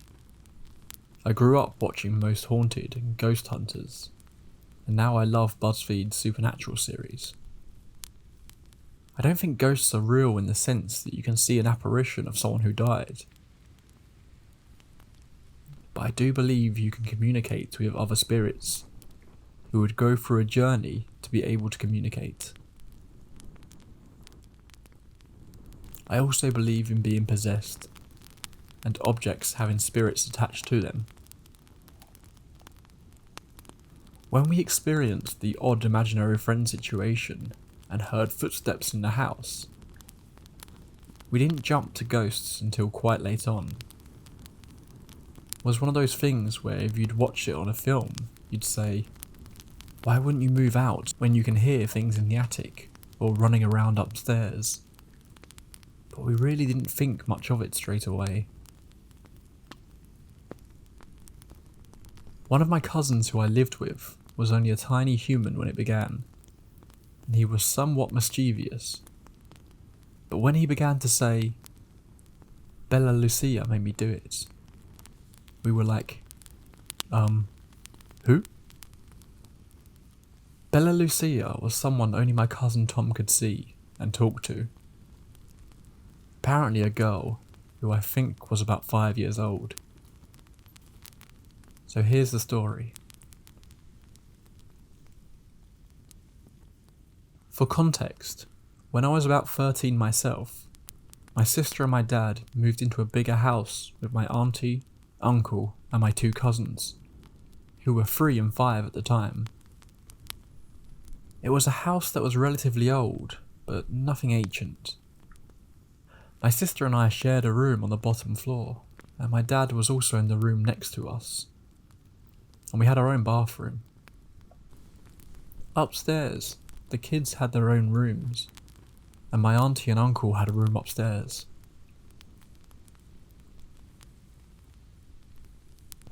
My youngest cousin Tom was a mischievous kid, and there were stories where he saw people, and once said to his mum, "Who's that man in the kitchen?" And on investigating, there was no one there.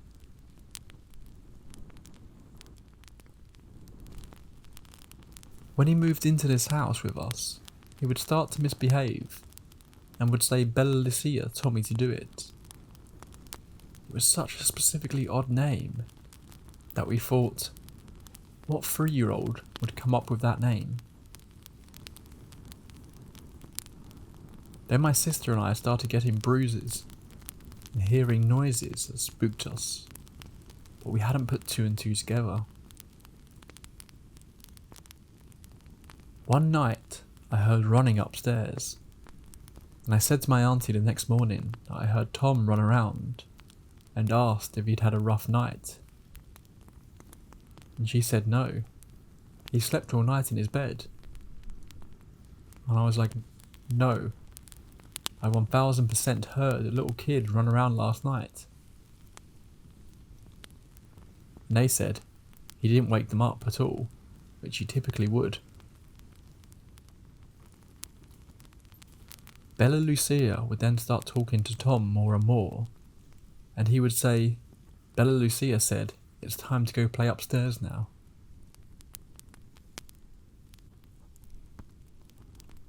We started to ask Tom who Bella Lucia was, and he was saying she's a little girl who likes to play, but we can't see her. We kind of thought he had an imaginary friend. That's cute.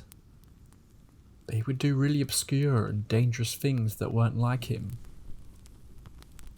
Like trying to throw himself down the stairs, chewing through electrical cords, hitting himself.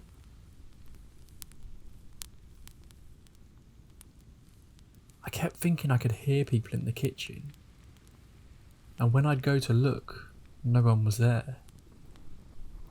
There'd been a few people who experienced the kitchen and thought someone was with them in there when there wasn't. And Tom told my sister there's someone in the kitchen, and there wasn't. I'd think I could hear stuff from the attic when I was upstairs, and we even got someone to inspect the loft, thinking there were animals, because it was so noisy. But there was nothing. I asked my sister what she remembers, and she said she remembers a balloon that wasn't helium, floating upwards and staying in the air, and then being pulled about a bit. And Tom said Bella Lucia was holding it.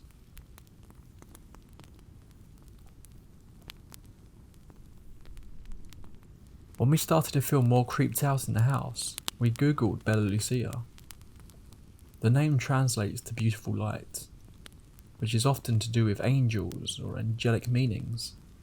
We couldn't find anything too much other than a book called The Haunting of Bella Lucia. But after we had that thought, we became terrified of Bella Lucia, and who she'd ask my cousin to hurt next. It was minimal violence, not much a 3-year-old can do.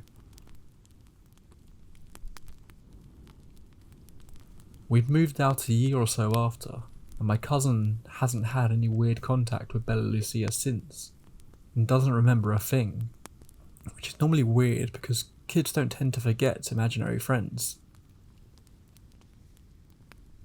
It never got to the point where we were too scared to stay there. We kinda laughed about it. But when Tom turned creepy, we would all start to freak out a bit.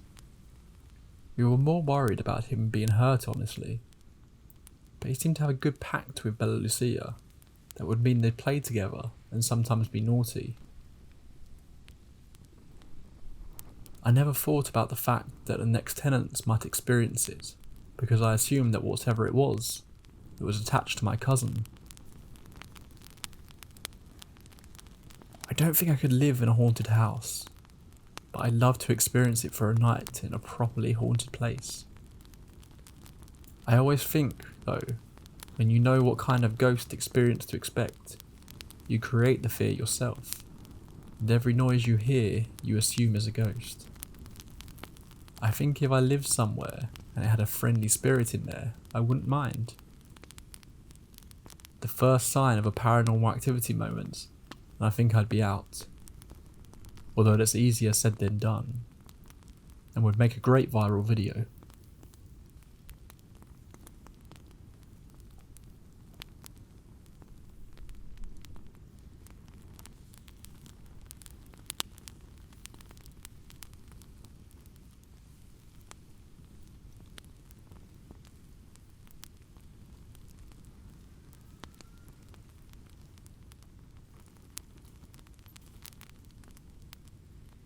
Japan is a country that has a rich history of ghost stories. Some have seen terrifying urban legends spread about them. I'm going to talk about 3 spirits that have haunted the nightmares of many Japanese citizens for years.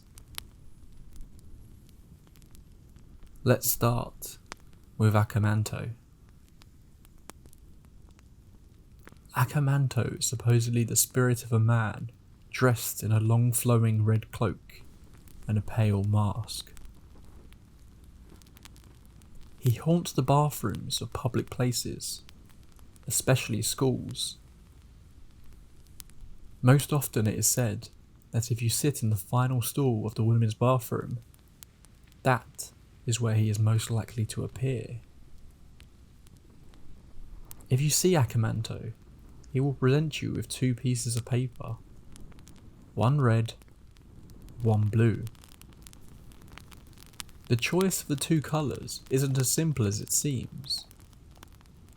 It is said that choosing red will result in Akamanto ripping the victim's skin off, whereas blue will cause him to strangle them.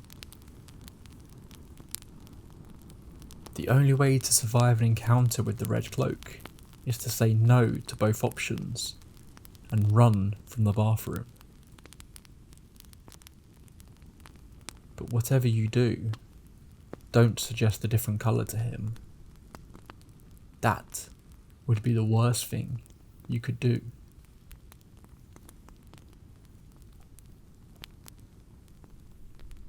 There are few urban legends in Japan as infamous as the slit-mouthed woman. The origins of the slit-mouthed woman vary, although many believe she was mutilated by her boyfriend, causing her death and leaving her vengeful spirit to roam the earth. This spirit appears in the form of a woman with a partially covered face. She will approach unsuspecting victims and ask if they think she is attractive. If they say no, she quickly dispatches them with a blade she keeps hidden up her sleeve. If they say yes, however, she takes off her face covering to reveal a hideously mutilated mouth. She then asks the question again, "Do you find me attractive?" If you say no at this point, it's the same outcome. She attacks you with her knife. If you say yes, however, you'll survive the encounter. However, she will cut your mouth in the same manner that hers was.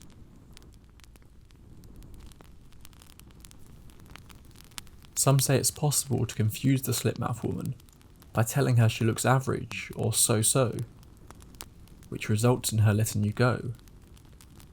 However, just running away will result in certain death.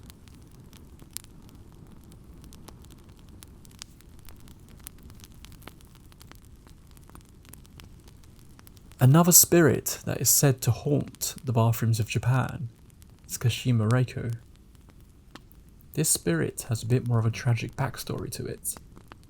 Supposedly, she is a young girl who late one night was hit by a train, severing her legs from her body and causing her to slowly bleed to death on the train tracks. It is said that lone occupants of the bathrooms in Japan sometimes see her. The legless torso of Kashima Reiko will crawl towards them and ask them if they know where her legs are. You better know where her legs are, or at least be really polite with your answer to stand a chance with Kashima Reiko. If you respond with an answer she doesn't like, she will instantly tear your legs off, seemingly leaving you to join Reiko in her search for all eternity.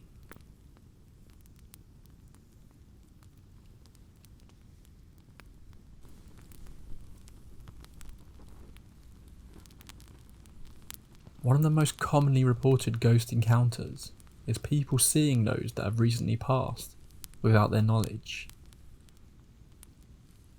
Here's an example from a woman named Margaret Gladstone from way back in 1948.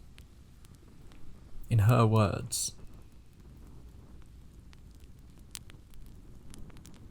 "Returning to my flat in Westminster one afternoon, I saw two friends coming towards me on the other side of the street.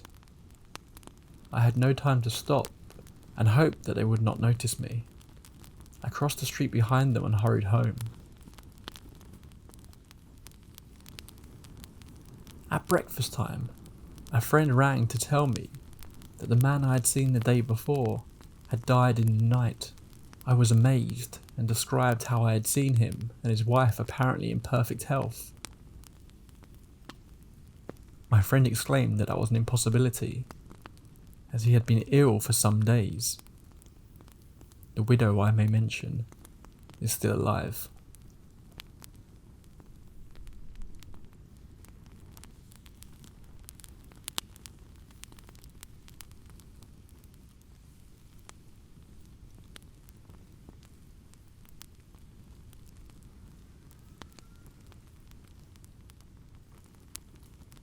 Folklore has long spoken about visitors that come to us at the moment of death.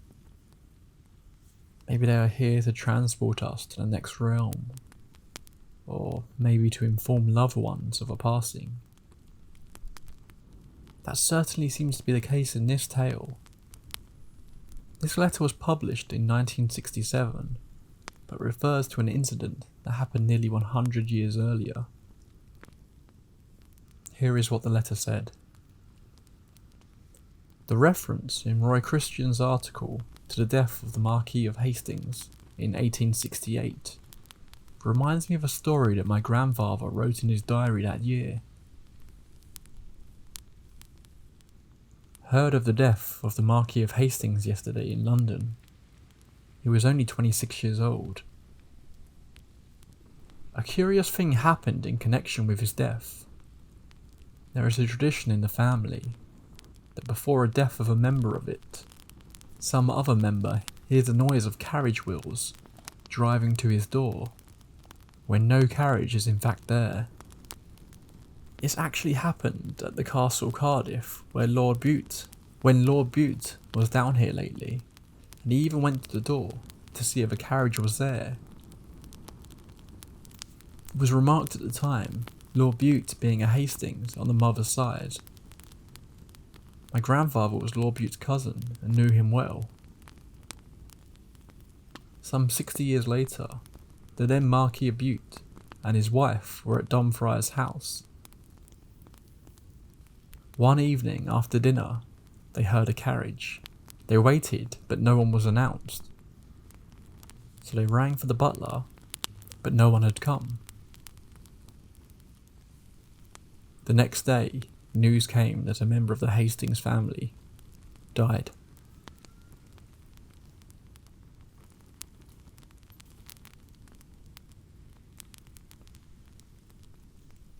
Don't you just hate it when landlords don't exactly give you the full information about a property?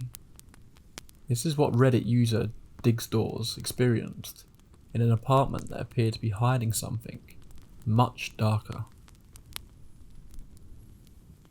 A few years ago, I moved into a one-bedroom apartment in Melbourne, Australia, they went on to recall. It was my first time living on my own. The apartment block had been built in the 1930s. I'd been there for a few months when I came home from work one day and went into the bathroom. I saw something strange. A wooden board which had covered a hole in the ceiling that led to a small attic space lay fractured in two pieces on the ground. I examined the pieces. The board was an inch thick, and it would have taken Bruce Lee to break it. I thought the landlord had sent someone to work on the attic. I was frozen stiff with fear. Someone is up there for sure, I thought. I emailed pictures to the landlord, asking if anyone had been there, with an undertone of annoyance, since she hadn't warned me. Her reply read, "Please call me as soon as you're able to." I called, and she explained that her last two tenants had said the same thing happened. She promised to replace the board, and she did. A month later, I woke up one night around 4 a.m. My body was covered in goosebumps. It felt like someone was rubbing his or her hands on me. Everything was silent. But then I heard a dragging sound coming from above my bed. It was as if someone was pulling a sack of potatoes. I froze, convinced someone was up there. There is no way an animal could make that sound.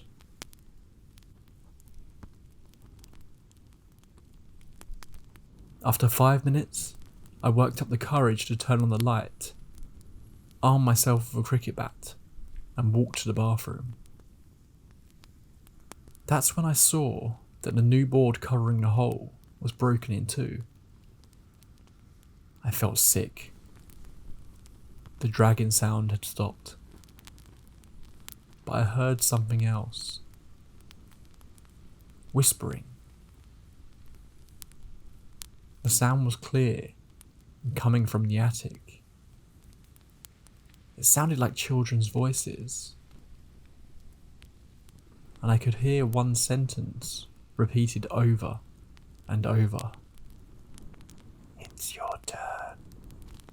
It's your turn."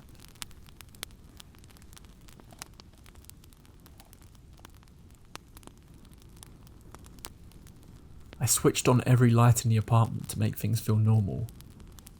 It was 5 a.m. and dark outside. I watched TV to try to unwind. Then a fuse blew. My pet budgie Dexter, whom I kept in the kitchen, usually never made a sound at night. But he started squawking like he was being strangled. I'd never heard him make those sort of noises. He was screaming. I grabbed my car keys, ran out, sat in my car and waited there until the sun came up.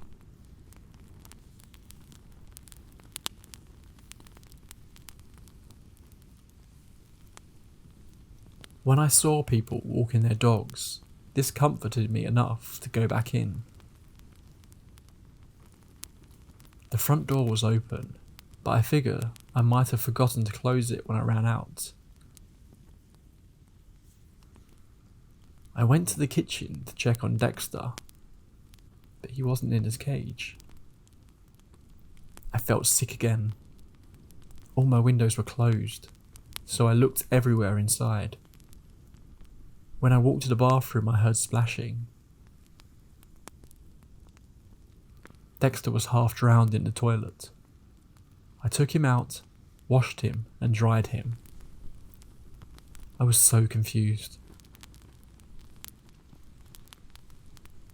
At 8 a.m, I called the landlord and gave her a watered down version of the night. "Oh wow, you heard the whispering too," she said.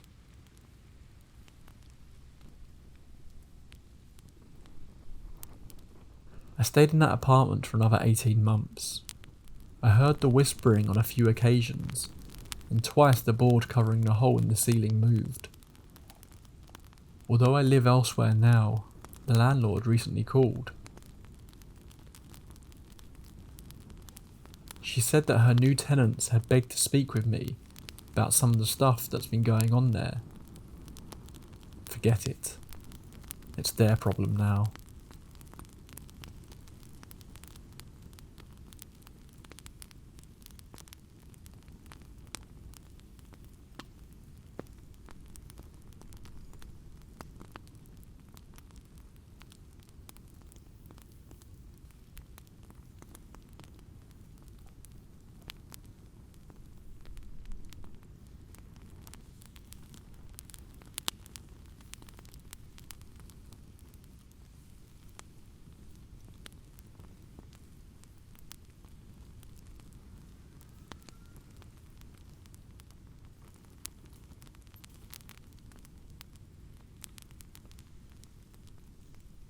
La Llorona is a name that will strike fear into the hearts of many around Latin America.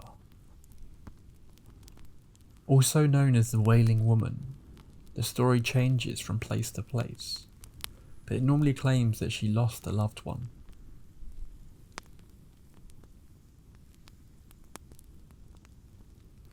In La Pava, a ski resort in Chile, their Wailing Woman has a name.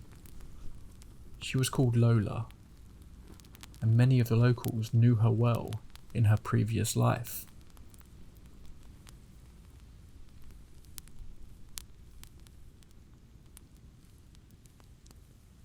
Many years ago, a beautiful day on the slopes, Lola had planned to spend the day skiing with her young son. But as is known to happen in this area, a thick fog rolled in. Visibility became poor, and the pair lost each other in the cloud. Lola, in a panic, began running through the thick fog, screaming her son's name, but she only heard silence. Suddenly, Lola tripped and began tumbling down a rocky slope.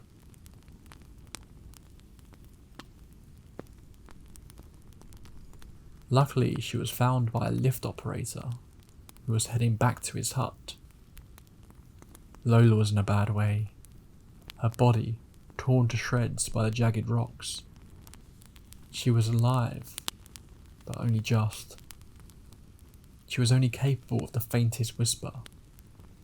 She didn't ask for help, she just kept saying her son's name over and over. The lift operator pulled her to his cabin, where he began to bandage her wounds. Realizing her injuries were serious, he rushed to fetch a doctor.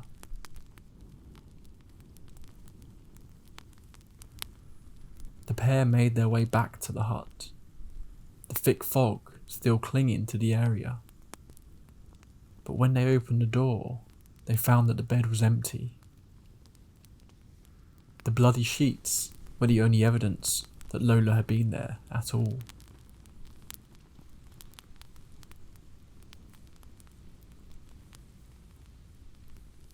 Neither Lola or her son were ever seen again. The bodies have never been found. The fog cleared, and it seemingly took them with it.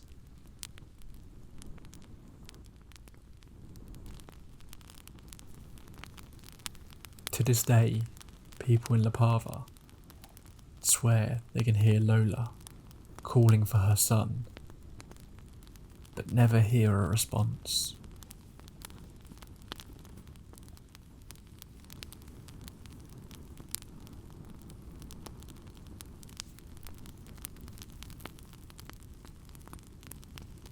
I apologise for the poor writing quality.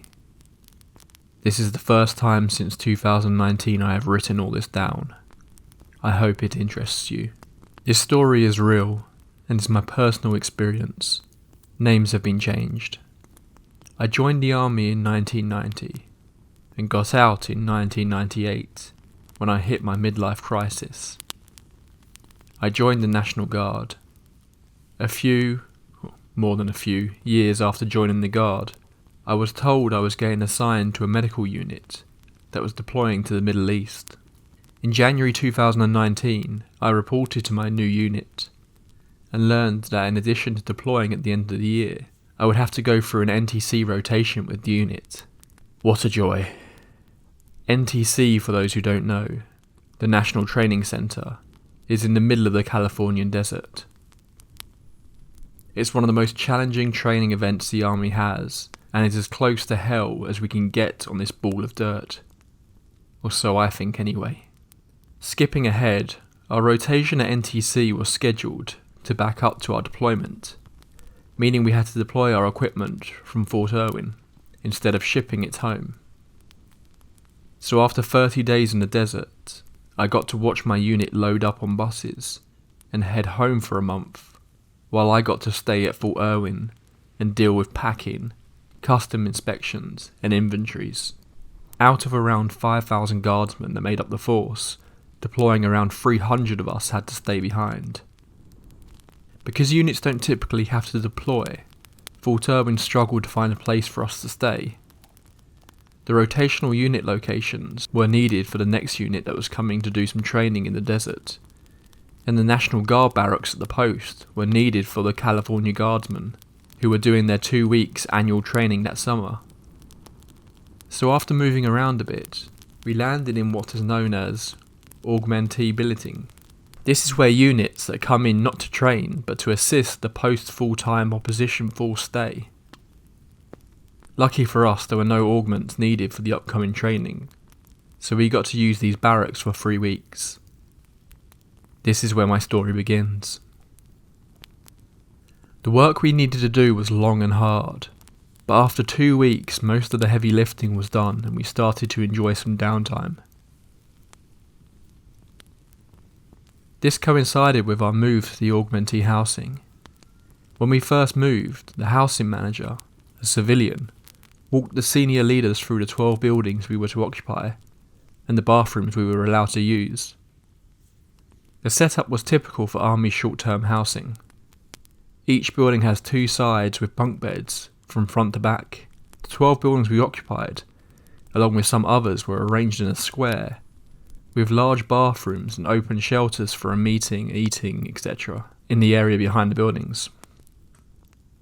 Each unit had its buildings, and my unit had the one furthest from the assigned male bathroom. This was odd because directly behind our building was a male bathroom, but it was locked and it was not on the list to be assigned to us. Being older, I asked the housing manager, could we get that one assigned as well? Being older, I must use the facilities more often. I did not want to have to walk across the pad to the one male bathroom we had. He said unfortunately that one is not available, which I took to mean it had maintenance issues. Just my luck. Fast forward a few days and I was coming back from dinner with my team in Barstow, California.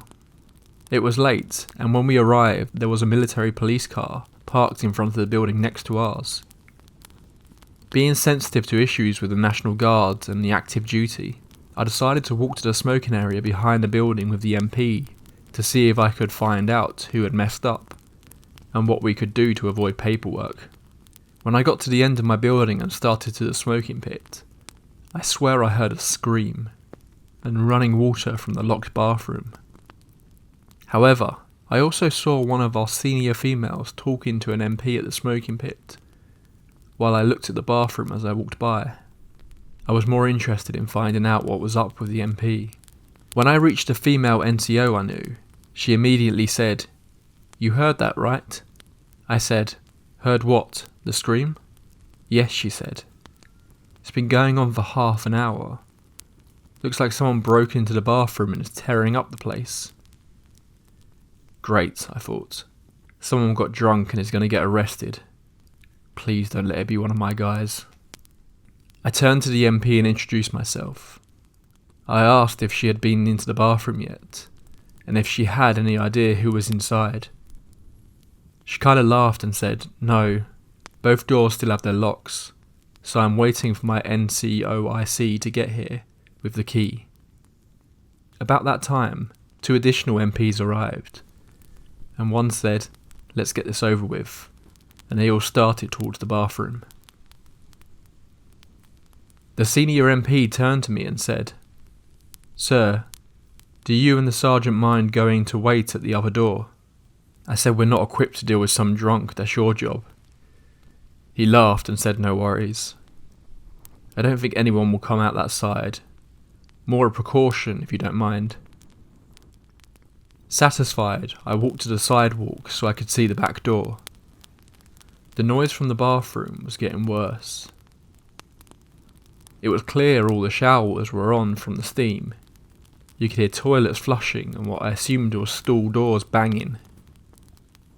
The MPs gave me a thumbs up as they went to unlock the padlock on the door. Suddenly, and I presume when they opened the door, all the noise stopped. All we could hear was the water running, and then the MPs giving the military police yell as they entered. Shortly after that, we could hear them yelling clear as they moved down the building in cleared areas. When they got to the end of the building I was on, they started turning off the showers and moving back towards the other door. I went to the front door, wanting to see who they brought out. As they came out, the senior guy told his subordinates to make sure the power was off and lock up. He asked me and Pryla, the master sergeant who had originally called in the disturbance, to walk with him.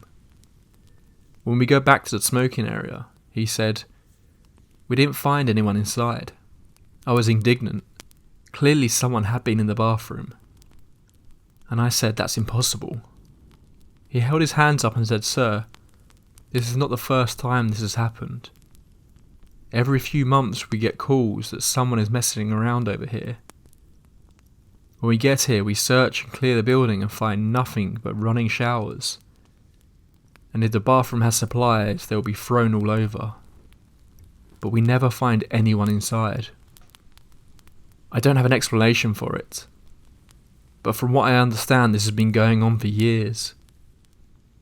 There is a standing order that no MPs go into that bathroom alone, and at least one of the MPs doing a search must be male.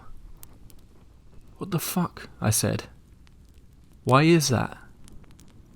He said he was not sure, but from what he had heard, a female MP had had unexplained injuries when she searched the bathroom alone.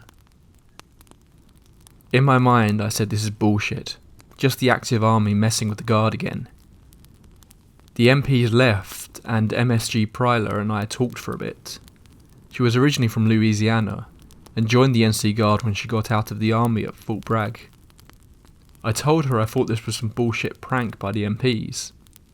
She was not so sure. She said she thought it was supernatural. I was not convinced. 3 additional times during our stay, people reported hearing noises, screaming and running water from that building. Each time the response was the same. 3 MPs would search the building and find no one. When it came time to clear the building, I asked the housing manager for a moment when we were done. He looked at me and said, "You have questions about the bathroom, right?" "Well, yes," I said. He looked at me and said, "I need a cigarette. Walk with me to my truck." This is what he told me. In 2009, a soldier who was doing an augmentation mission from Fort Hood committed suicide in that bathroom. Sadly, this is not uncommon. Soldier suicide is at an all-time high. After his death, the housing team started getting reports of issues in the bathroom. The first incidents were with the stall door, the one where the soldier died, which would not stay on its hinges. They would get calls nearly daily that the door had fallen off, only to find it undamaged and laying on the floor. Then during the period of no units using the building, they would come to open it, only to find the door off and on the floor with the showers running. A few years later, he said, the MP started getting calls. Some were screams and yellings in the bathroom. Some were of people being punched while showering. In 2012, the building maintenance team and MPs decided to leave the building locked. While it took one bathroom away, it was not worth the constant hassle of dealing with the calls. That's when the "someone is trashing the bathroom" call started. Early on, MPs would get the key and search the building, turn off the showers and lock it back up. However, one night a female MP got the call. She arrived, went in and was beaten, somewhat badly. After a long investigation, no one was ever charged with her assault. The MP herself said she did not see her attacker, but that punches came from all directions. This is when the unofficial policy of 3 MPs and at least 1 male on the team started. He looked at me and said, "Sir, I don't believe in spooks and stuff, but whatever's in there, it scares me." I'll be honest, whatever's in there scares me too.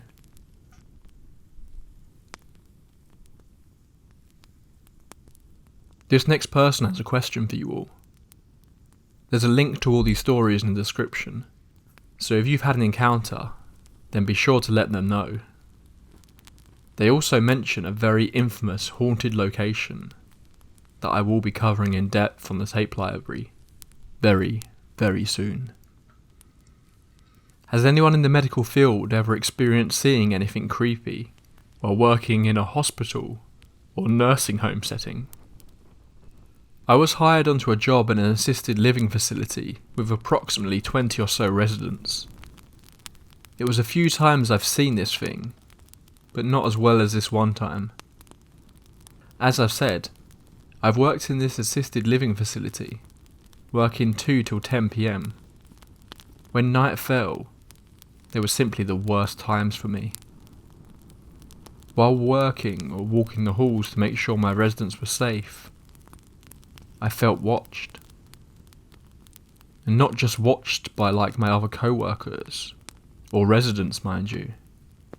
The evening shift only had 2 staff members after 6, until the next shift arrives. Well, as I said, I felt watched, and it creeped me out. And it doesn't help knowing that this facility sat basically surrounded by the woods. But this small town was haunted, and known to be the most haunted in the US. To give you a hint on where, it's also known for the Sally House. Back to the story. It was one evening in November. It was time after the residents cleared and headed off to bed, so for mine and my co-worker working with me as well, this night meant downtime. We decided to go outside for some fresh air and just play on our phones. That's when something told me to look. I turned my head and saw a tall man that didn't look like any of our residents, in all black, facing us through one of the side door windows, facing the side porch where we were sitting. This man or thing had a top hat on, covering half his face. I don't know what I did or why I had to look away for a slight second, but I did. And when I looked again, he was gone. This next story was simply described as this person's creepiest home alone experience. When I was around the ages of 12 to 13, I would often be left home alone after school. My parents and my younger sisters normally didn't arrive home for about an hour and a half. I normally didn't mind being alone at all. I could eat wherever I wanted, watch TV at a loud volume without being yelled at, and yell about how shitty my day was to my friends on FaceTime without being interrupted. On that particular day, I walked in the door and dropped my bags. All I wanted to do was eat a fresh bowl of mac and cheese and cry. I was exhausted. So I got to doing just that. As soon as I began to boil the water, I heard the unmistakable sound of somebody wearing big heavy snow boots walking around downstairs. I knew it couldn't have been anybody in my family because my father, who was always the first one home besides me, wouldn't be home for another hour. Even if he had gotten home early, he would have messaged me, and I would have clearly heard the garage door open. To stop myself from panicking, I told myself that the washing machine was most likely uneven, and I should go and check on it. I turned the stove off, and just in case somebody was breaking in, I grabbed a giant kitchen knife and went downstairs. The washing machine or the dryer wasn't even running. My brain basically froze. I stood in front of the stairway for a good minute trying to figure out what I had heard, trying to put some kind of calming explanation behind it. When all of a sudden, the room went freezing cold, and I felt somebody standing behind me. When whoever this was breathed down my neck, it was over. I full-on sprinted up the stairs, not only hearing footsteps behind me, but also hearing heavy breathing. When I got to the top of the stairs, I remembered I was holding a knife.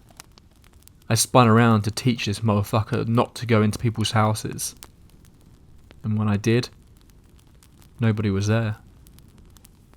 I assumed that the intruder had retreated downstairs, so I locked myself in the bathroom and messaged my dad. He told me to stay put and to not make any loud sounds. When I asked him if I should call 911, he said no. There I sat in the bathroom, trying not to cry, because my worst nightmare had finally come true. When all of a sudden I heard the sound of the heavy boots again, but this time they were walking upstairs. I quickly messaged my dad to see if he was home. He said no. I felt my stomach drop as the footsteps came closer and closer, until they were right at the door. I covered my mouth with my hand, but that still didn't cover the sound of my heavy breathing, due to sheer panic. I could see the shadow of this person's feet in the crack underneath the door. I could hear him breathing on the door. I stood there, silencing my cries, tears rushing down my face. I was horrified. All of a sudden I heard my dad's garage door open. A rush of relief filled my body. I heard the intruder running to my parents' bedroom. My dad checked the entire house. There was nothing, no broken windows. All the doors were locked, and of course there was no intruder. The only thing that was wrong was the basement. It was trashed, and my mother had just cleaned it that day. My dad joked about how it was just my imagination. He said that I was just paranoid. To this day I still can't explain it. I know what I heard. I know what I felt. I think the creepiest part of that story is the dad. He dismisses the mess in the basement, and when his daughter tells him she can hear something in the house, he tells her not to call the police. Did he know more than he was letting on? Maybe this isn't the first encounter this family has had with that particular intruder.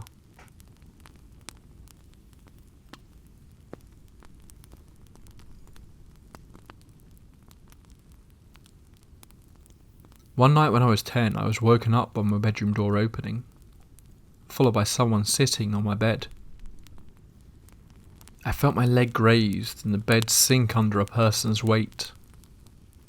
It's just Mum, I thought, and I opened my eyes. It was not my mum. I found an eyeless boy. He had black, empty sockets, about my age, sitting at the foot of my bed. He extended his hand, and in it was a little box. I was startled, but reached out.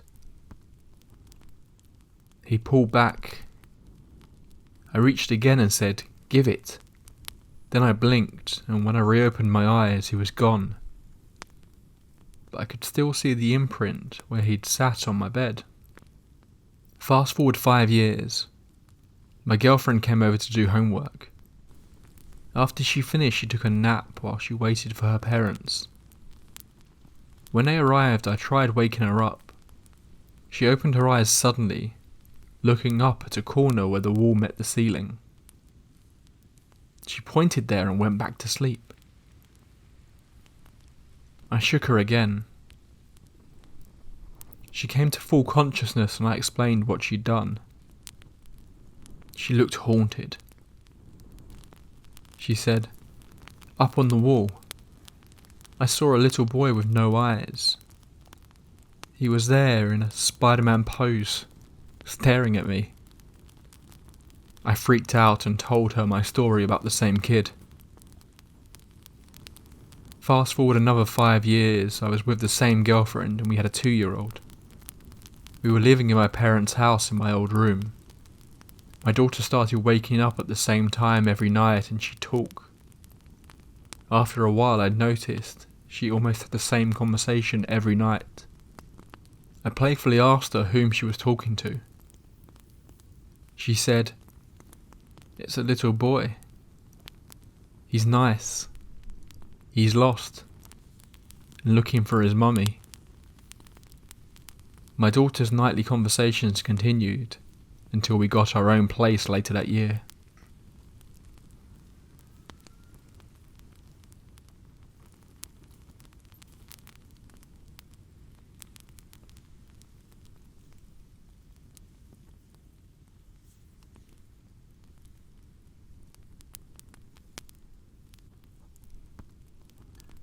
This first story is the only one that I cannot remember, given the fact that I was only 3 or 4 years old. So this is my mother's telling of the story. This all begins about 19 years ago. The house that my parents first moved into was originally an old church, but was remodelled into being a house. Not much of the old church was left in the house, minus the wood flooring in the den. Now apparently, my parents had heard choir music, the sounds of boots on hardwood floors, and had even seen a shadow figure once. But as for what happened to me, my parents were trying to move me from sleeping in their bedroom to my own. For some reason I wouldn't do it. My only reason being I was scared to. So my mum asked me, "Why are you scared to sleep in your own room? Do you need a nightlight maybe?" And apparently I said, and I quote, "Because of the tall dark man in the corner over there." Then apparently I pointed over to the corner of my room where, surprise surprise, no one was. A few other things happened in that house, but none to me personally. Fast forward a few years and we are at our second house. Now this is where shit starts to get crazy. I feel like I should preface this by saying there is a room in my house, we'll just call it the den, and since day one of being in this house, I've never liked that room. I felt like I was being watched every time I was alone in there, so I did everything in my power to stay out of that room. And I still do, even to this day. The first incident was when I was no older than 9 or 10. It was the last day of school for me and my little brother Mark. Me, my mum and Mark were at our house. Mark realised he'd left his towel at school and needed to go back and get it. My mum then turns to me and said, "Are you okay staying at the house for 10 minutes while we go back to school and get it?" I said I was. The school was less than a mile from where we were at. A few minutes after they left, I am sitting in the living room and I start to hear my mum and Mark talking from my mother's bathroom, even though I am completely home alone. I then hear them start to laugh,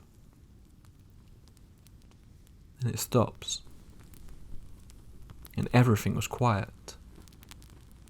A few minutes later, my mum and Mark walked back into the house. However, 10-year-old me didn't even bother to mention it for some reason. A few years go by until the next incident, and before we keep going I need to explain two things to you. First thing, I need to tell you that personally, I'm very much of a night owl. Staying up to 3 or 4 in the morning is nothing new to me. The second thing, in my house there is a hallway. At one end is the front door, and the other end is the back door. Now this hallway has 4 doorways, entryways. The den, the office, the kitchen, and my parents' room. The kitchen has a bar, so you're able to see the whole living room and into my parents' room if their door is open. And then further up next to the front door is the den. This next story takes place a few months ago, around 2ish at night. I'm standing in the kitchen washing dishes, and as I am doing so I hear 2 things, crystal fucking clear, coming from the den down the hallway.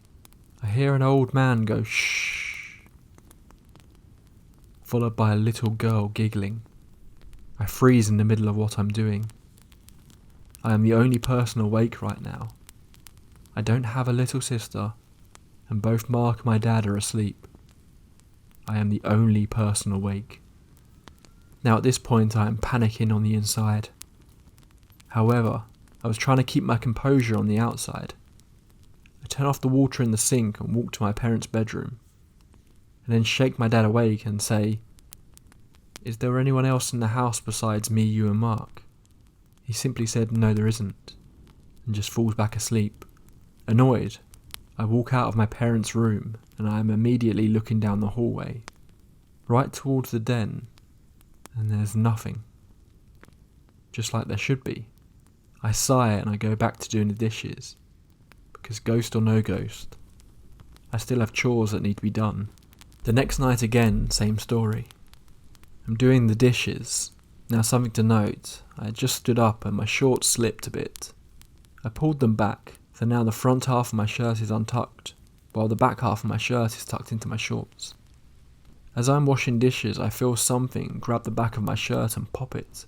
Very similar to the way your mum would grab you and fix your shirt by popping and pulling it out of your pants. And surprise, surprise, that's just what the fucking ghost did. And tuck my shirt from the back of my shorts. I just simply ignore it and keep doing the dishes. But again inside, I am fucking terrified.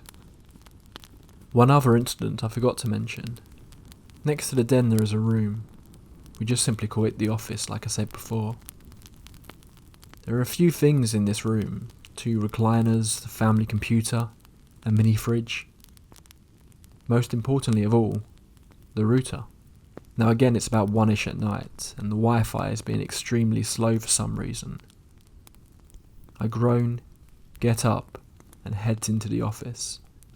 Now again, the office and the den are right next to each other, so I never like going in the office alone, especially at night.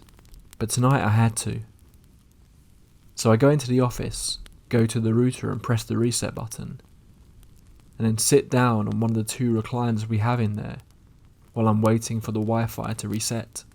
And the office door is actually a twin set of doors, that both open the same way. So there is a small gap in between them.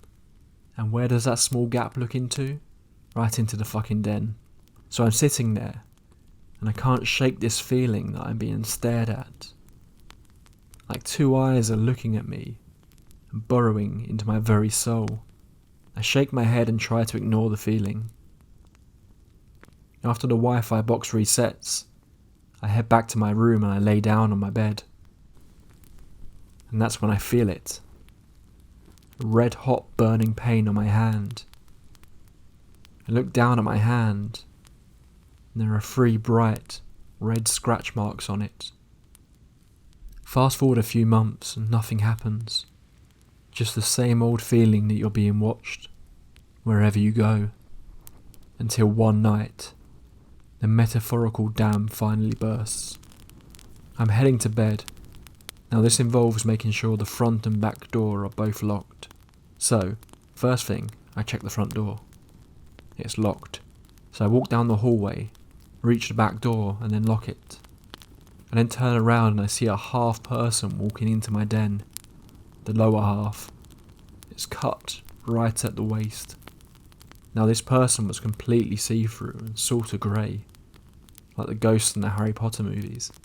So I stand there for a few seconds, in pure disbelief at what I just saw, and then very quickly walk to my room and shut the door behind me, because everyone clearly knows a ghost can't follow you into your room.